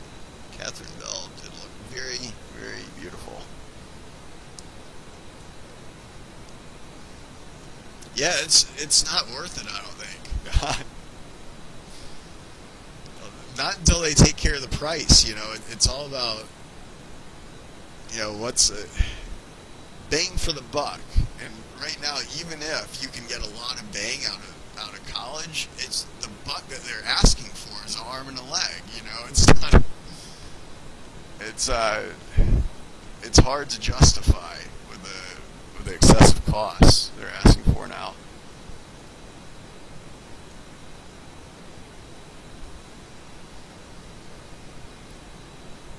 Either that, or if you ever have kids and you want them to go to college, man, you better start saving right now. You better build a DeLorean and with a flux capacitor in it, and go back and buy some Bitcoin or something, and sell it at the right time too. I don't know if that's too good of an investment anymore either.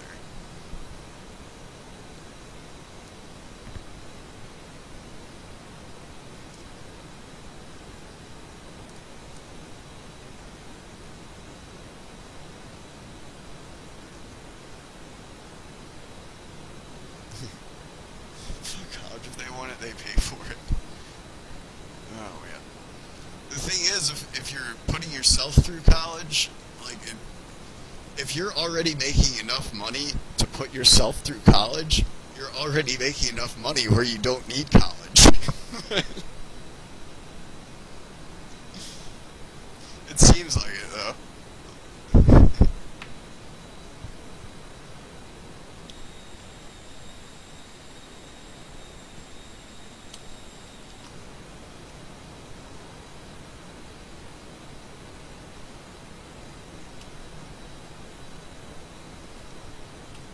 And 75 miles. Still estimated 7.0 when we get there on our fuel state, which will be just under maximum track weight.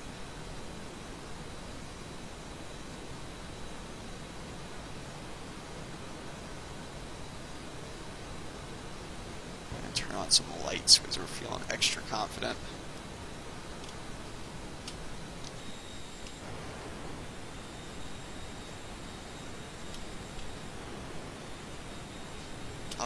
right back. Let me use the head real quick.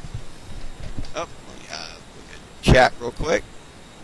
They get a job at 16. They want a little hot. They get out of high school. If they're not paying for rent, that's true. That is one of the harshest parts of growing up is rent. Rent and everything else. Rent, electricity, man. Yeah. Growing up, once you make it out of your parents' house, it's like you get a paycheck, and every other paycheck you just have to burn on stuff like that. Hey, I'll be right back. So.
300 miles.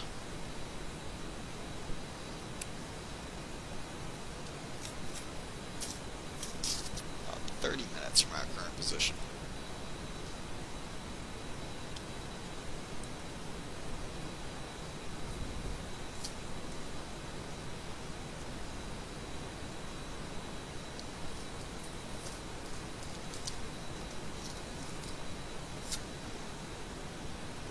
Though at this range, I might be able to plug it into burners, full burners. Nope, it's still estimating 0. I'll let it get up to speed and see if it can,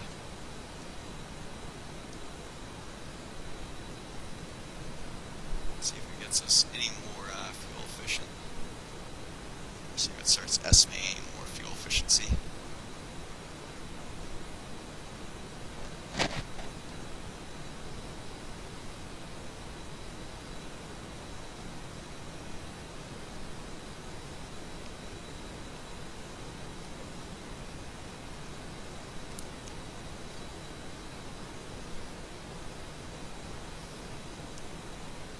It's weighing 500 pounds now.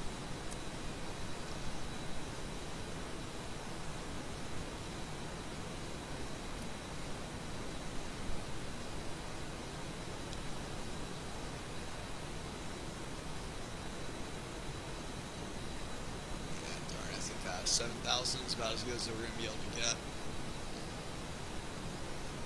With any margin of safety, actually maybe 5,000. Only 5,000 to fight with. If we need it, that'll get us there a little bit quicker.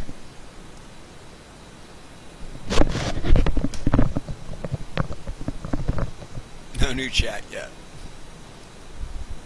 Afterburners denied. Yeah. Granted, we're still holding on to about mid-stage burners, looks like now. Yeah, definitely not full burners. Not have enough gas. We would have just enough gas to get back, but it would be cutting it really close if we went to full burners.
We are doing 1.11 Mach now.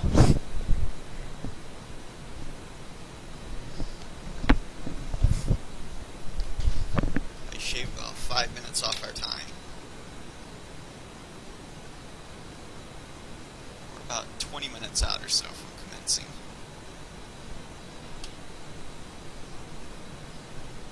We should start seeing the ships tack in here in a little bit.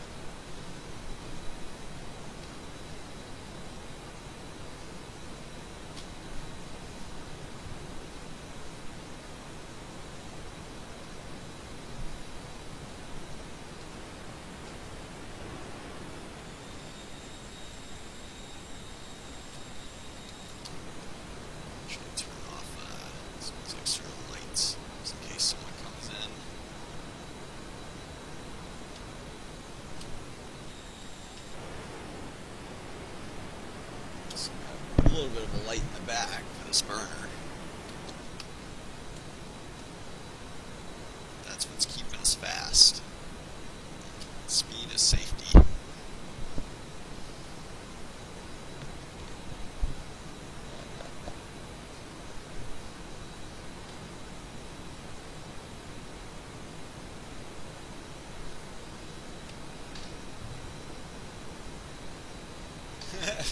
So much savings.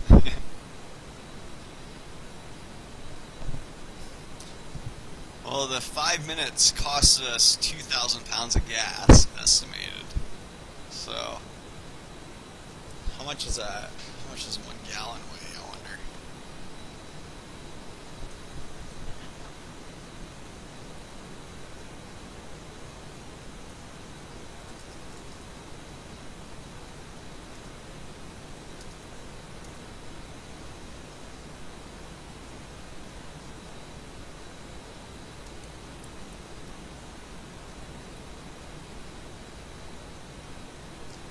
So it's about 6 pounds for 1 gallon.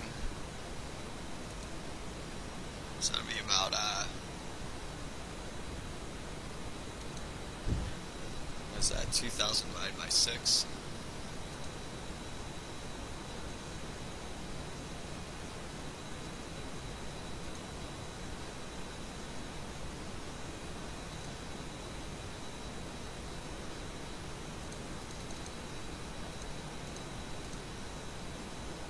Oh man, I couldn't have that in my head. About 333 gallons. Multiply that by the cost of fuel, which I think is about, well, the Navy gets for maybe $3. So yeah, about $1,000 it costs us in taxpayer money. Yep, about 333. So it's about we were able to save 5 minutes at the cost of $1,000.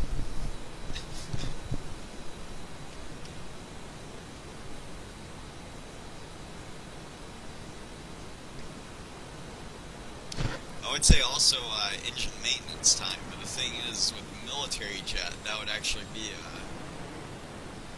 you don't have to work that in quite as much, just because labor is going to be free anyways. Just, or not free, but it's going to be set regardless, just because it's all military personnel are going to be salaried employees anyways, so to speak. So they're kind of on the clock 24/7. Or you're paying them whether they're working or not, in other words. Parts, though, yeah, they could, parts might make a difference.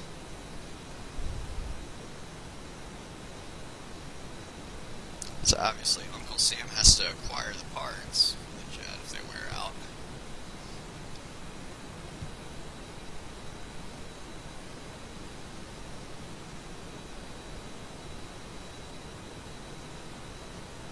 About $123 per gallon.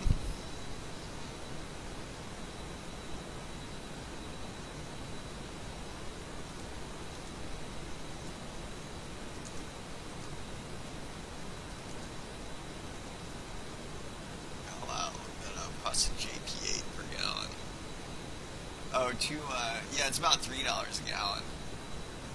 $2.94, it looks like.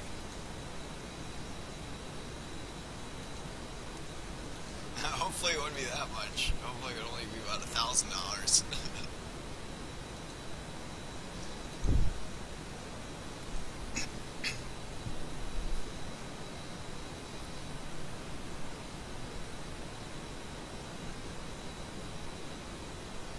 Yeah, well, it would be, JP5 is pretty much the same thing. It's just the Navy version of JP8. But you can, the Super Hornet will take both.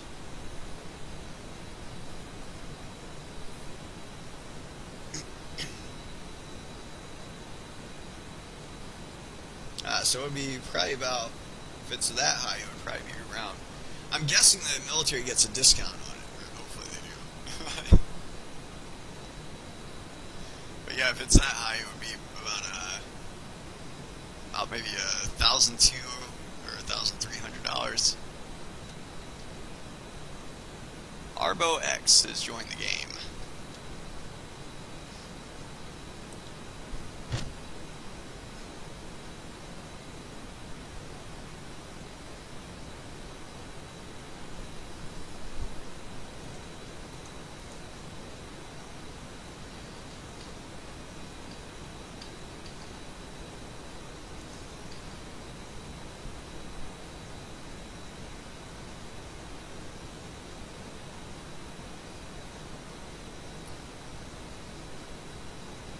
Though JP5, it might cost a little bit more than JP8, but it's because I know JP5 is slightly more specialized, just because it's meant to be used on board ships, just because it has a...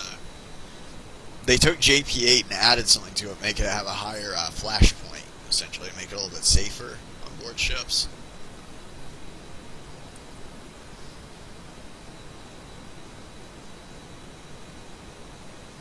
Yeah, I was just doing it in my head, but yeah, that looks about right, because I was estimating 12 to 13. No, it would be 12 to 13 spent, not saved. Plus the cost of that $380,000 missile that we shot into Nova earlier.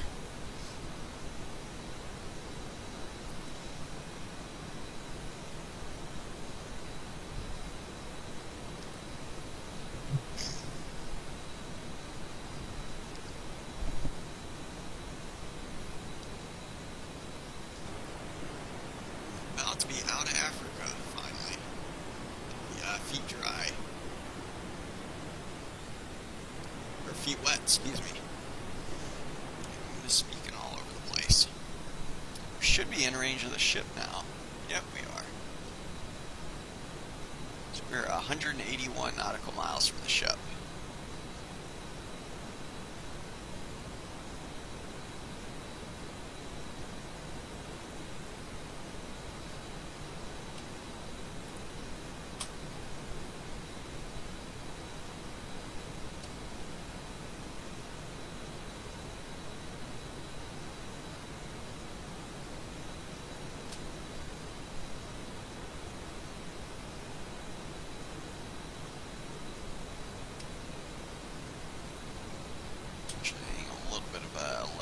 Second.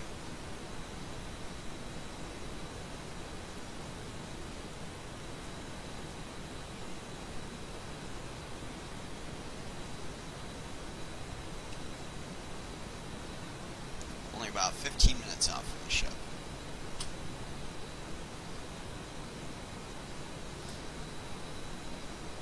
Nearly 400,000 wasted, yeah. I play Arma 3 quite a bit too. For ground sim, and also helicopter stuff. Arma 3 tends to do a little better of a job at. Not too good of a job at jets, though. Yeah, I'm all about the realism stuff. There's a few games out there, though, that I, like, for example, I bought in the Star Citizen, you know, if that game ever comes out. And, I'm definitely excited about it. It's, I'm into simulators, I guess. So obviously, you know, Star Citizen is supposed to be a little bit of a space sim, you know, or at least that's one aspect of it you can play. And I use that term very loosely with that game, just because obviously we've never built like a starfighter that we can actually base a simulator off of. But yeah, I am excited about that game. But yeah, Arma 3 is a war game, definitely. It's a military simulator.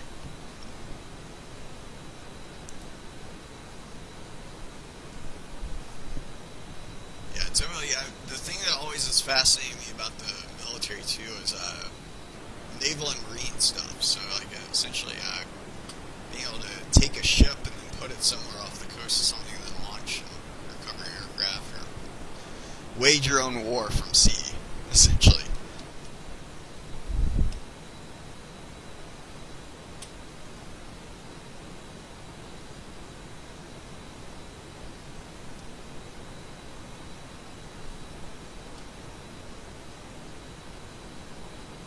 Still estimate 5,000 pounds when we get there.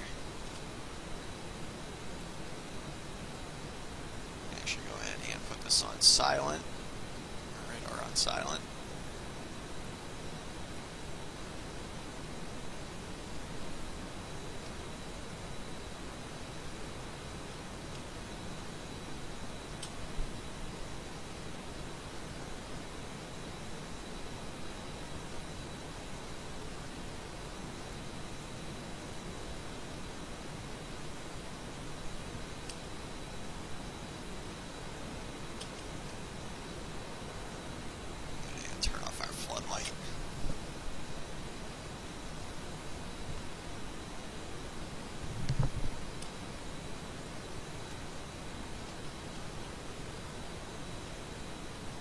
So Talon 310 is inbound, Mother's bearing 100, Angels 42, State 7.8, 140 miles. We're going to be looking for a CV-1 approach, Case 3 recovery, USS Ronald Reagan.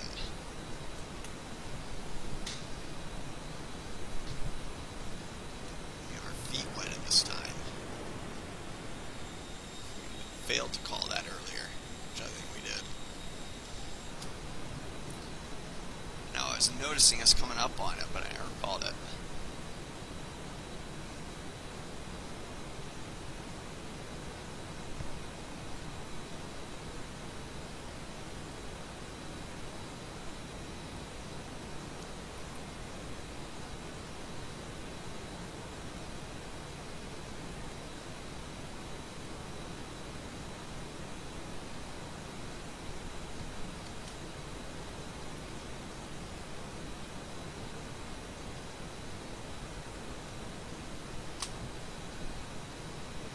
Heading bug is the course we're going to take to get to the expected final bearing. That's not the exact location of the ship. The ship's still off to our left slightly.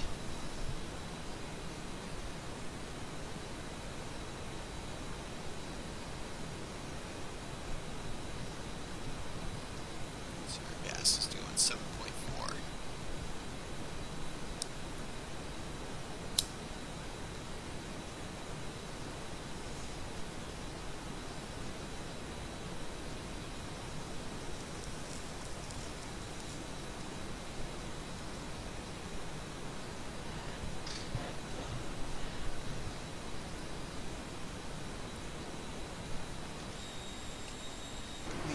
Plugged in full burners. Waste a little bit more taxpayer dollars, but we'll get there a little bit faster. We're under 10 minutes now, at least from the commencing point.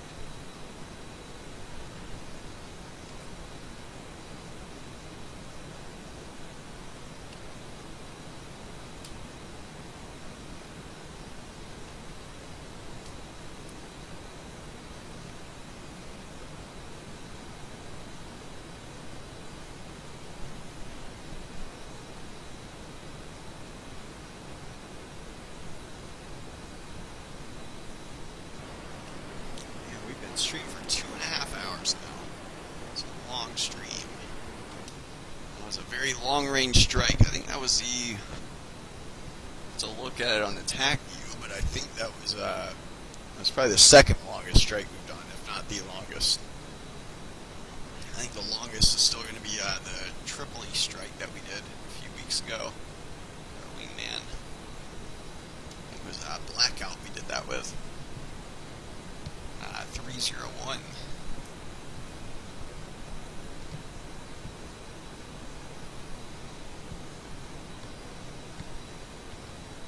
Smoking a cig. Something like that.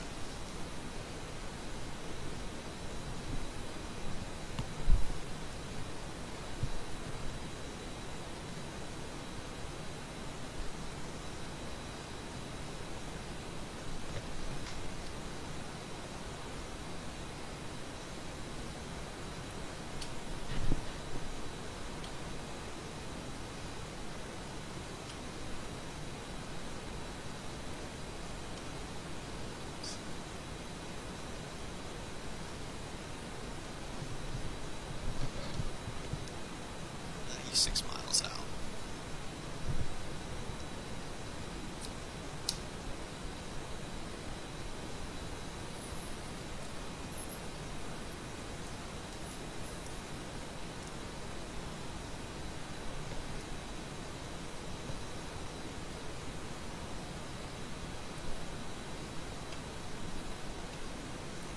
It's a 1.31 Mach now.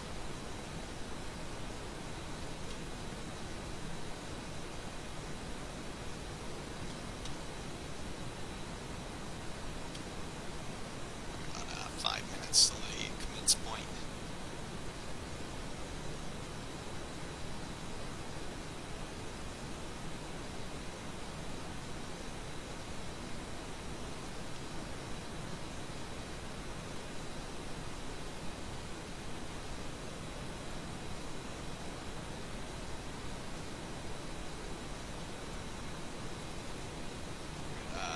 Radar warning, altitude of 2,000 feet.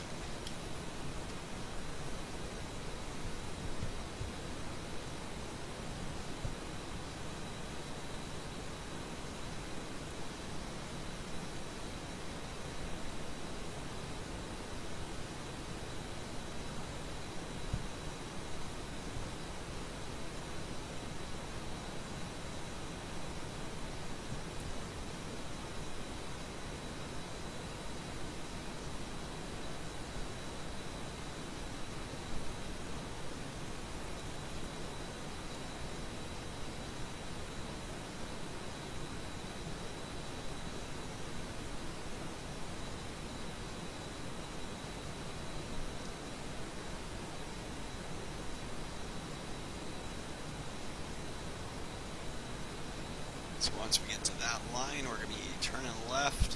That'll be our final bearing right there.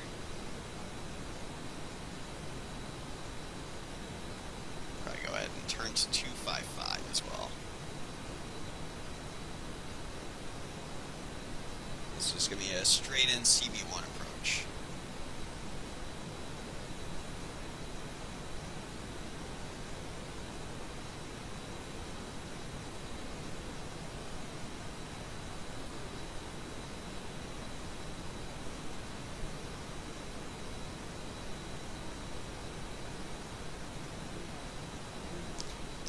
Zero bingo fuel.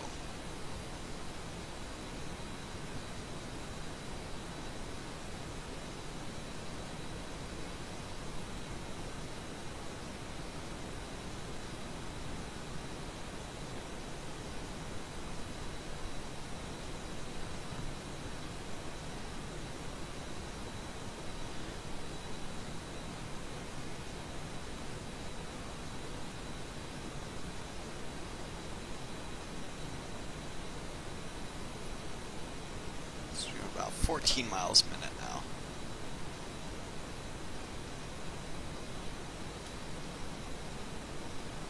Arvo X is left the game.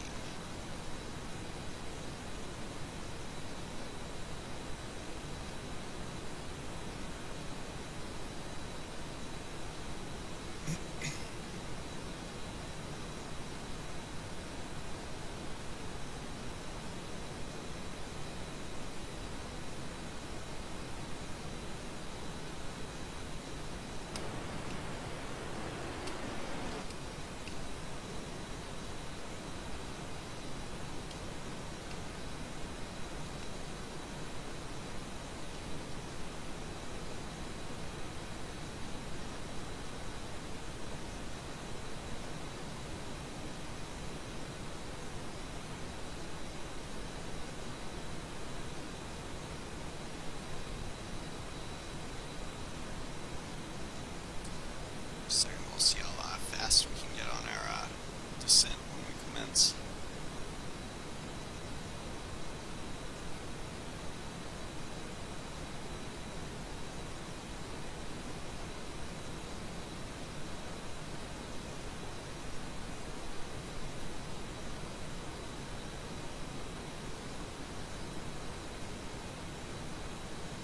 Go ahead and commence now. 310 commencing state 4.0. Got some zero gravity for us.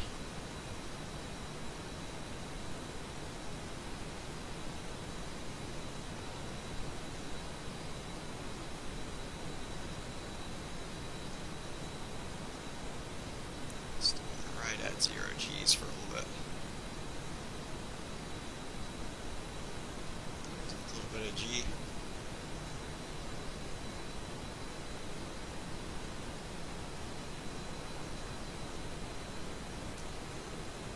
Now we gotta pay for it. It's 5 G's.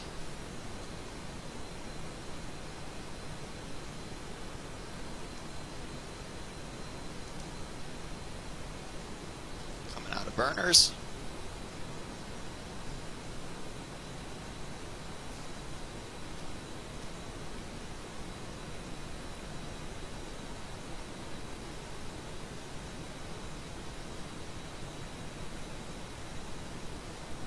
Turn on our ILS needles as well.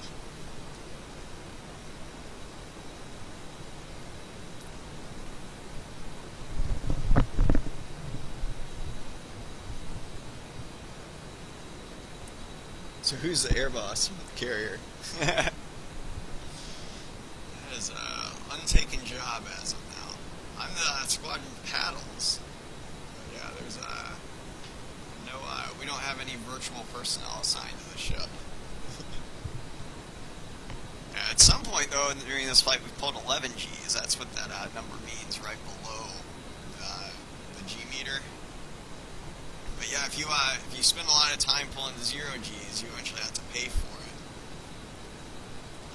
Either if you're pulling up or all at once when you hit the ground.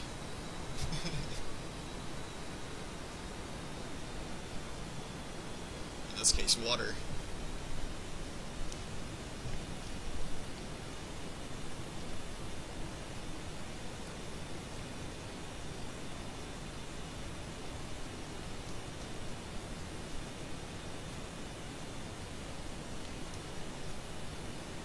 There's 20 miles. We're going to go ahead and drop the hook. We're actually at 21, but this is close enough for government work. There's 20 miles.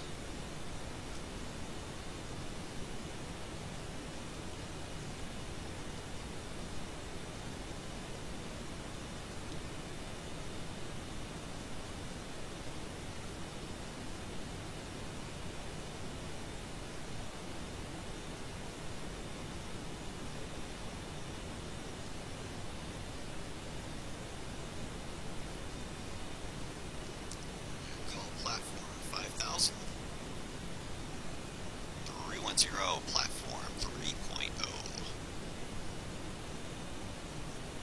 Should say 3.0.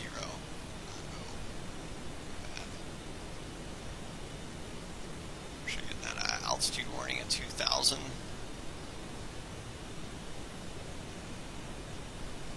Get that ready. There it is.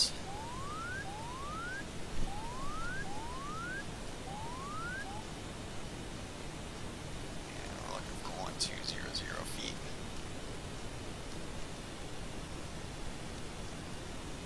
310 is 9 miles. Fly right, fly up.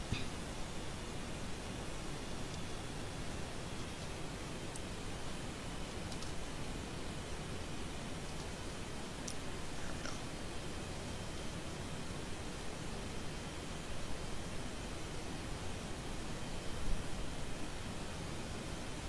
10 G's enough to kill it.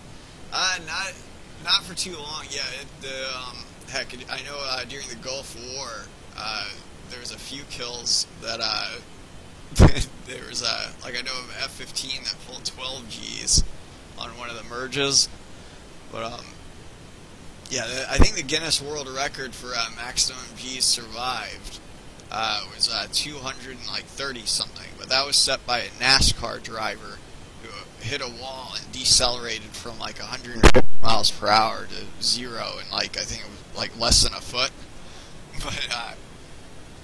But granted, he wasn't in very good condition afterwards. But we're gonna go ahead and dirty up here. Now that we're getting to 3 miles.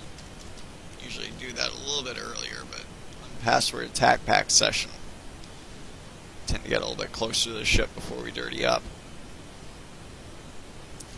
But yeah, in the centrifuge, yeah, you would not.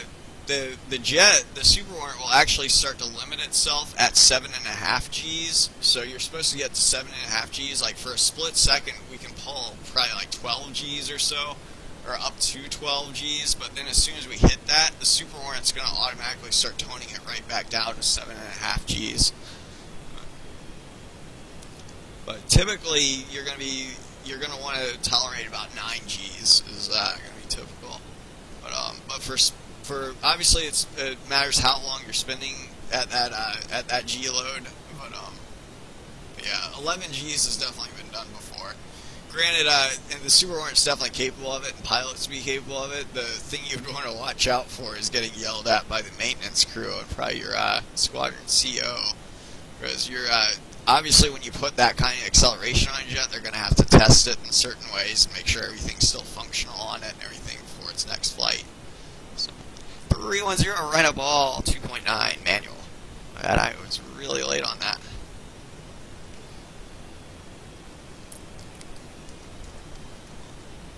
Ooh, the 4-wire. Almost bolted it.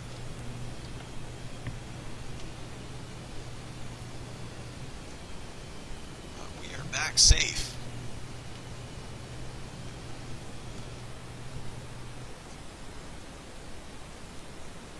Let's see.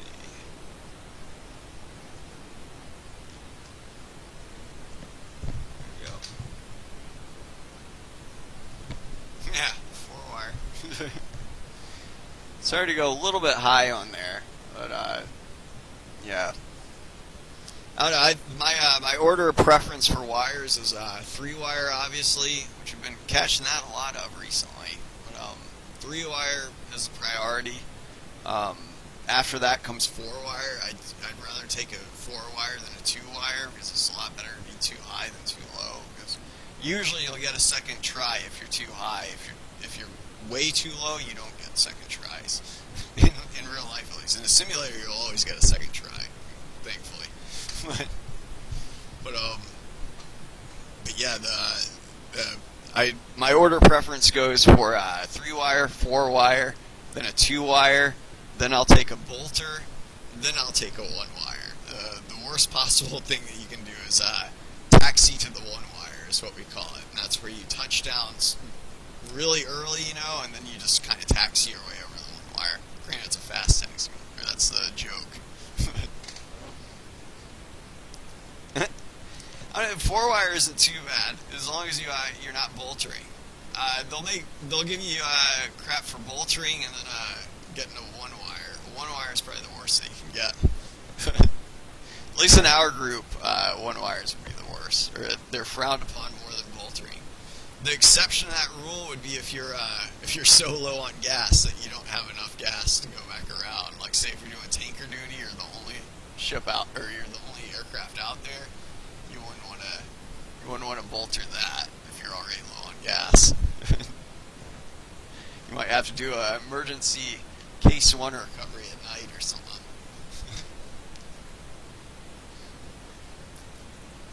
Yeah, the crew, we always just run them over. They never get out of the way.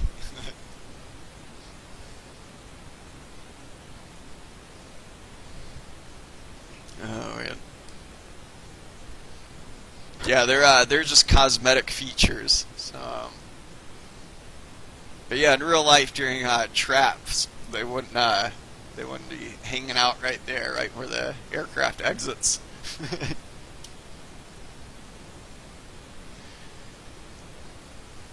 Oh man. Yeah, but yeah, the 1-wire.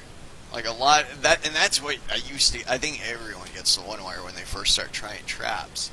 But they'll touch down somewhere way back here, and then they'll get their front wheel down, and they'll start taxiing, so to speak. And then they'll catch that first wire when they drag across it. That's actually kind of the old school way of doing carrier ops. Like when they first started trying carrier ops, like this was back in the days of biplanes and whatnot, is they would actually have a smooth deck like this, and then they would instead of having arrestor cables like the ones that we have that are going to be hydraulically powered and whatnot, or like they're spooled up on reels, to decelerate it with braking systems and whatnot, we would actually just have ropes with sandbags on each side, and there wouldn't just be 4 of them. They might have like 20 of them or something like that laid across the deck. And the objective was you touch down early and you try to just snag as many of these ropes as you can as you're dragging your tail along. And as you accumulate these ropes with sandbags on them, hopefully it'll be enough to stop you before you get to the end of the ship. Pretty dangerous, though. It's definitely a lot more dangerous than the way we do it now. Because say if you touch down late and only grabbed like 1 of them or something like that, then you're going to probably take back off with the one still attached. Hopefully it would fall off once you made it off the deck, but yeah, who knows if that would be enough for go-around power and whatnot. But I appreciate anyone tuning in. So why are you wasting tax money to turn off your jet? This jet actually runs very efficiently when you're at idle like this. Like, as you can see, we're at 2,700 pounds right now. We're only burning, 700 pounds of gas every minute. Now, if we were to increase that, or not every minute, but that's fuel flow pounds per hour. So 700, or about 1.4 per hour. So we could actually stay at this for, probably about 3 more hours or so and just be fine. Now, if we give it burners, though, let's see, it tends to go up quite a bit.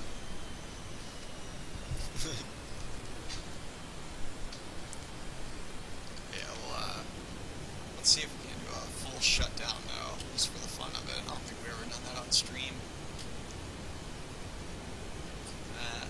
Let's pop our canopy.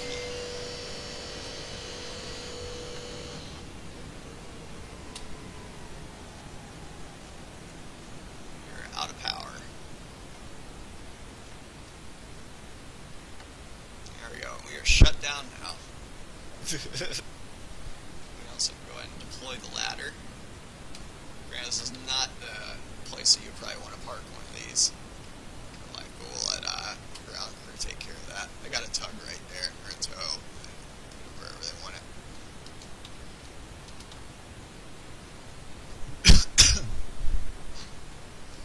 But I appreciate anyone tuning in tonight. I'm going to call it a stream here. It was a successful solo sortie all the way, it was about a 700 nautical mile strike, which was a pretty good accomplishment. Like I said, I appreciate anyone tuning in. And if we don't see you again, I hope everyone has a good Easter. We'll probably be back up tomorrow, right around prime time hours again. Saturday. Well, luckily I don't have to work on Easter Sunday, so we'll probably be streaming then. We'll probably have a mess around Easter stream. If anyone has any suggestions, feel free to leave a comment for what they'd like to see, especially if you're catching this on YouTube. But until next time, let me now you broke your jet. That's just the exits opening up for maintenance and whatnot. We can close them up again. We're still in perfect shape. We could start this thing back up and take back off if we wanted to. Alright, we can close up the canopy too, so we don't let any rain in or anything. In real life, you would actually, there's a panel right here on the port side of the jet that you open up, and that's what pops the canopy and pops the ladder. Granted, if you're trying to steal one of these things, you probably won't want to pop the ladder because there's not going to be someone on the outside to button it back up again for you. But like I said, appreciate anyone tuning in. We'll probably be back up tomorrow during prime time hours. So if we can get any more action then, maybe some people attack pack will come in. But until next time, wishing everyone a happy Easter.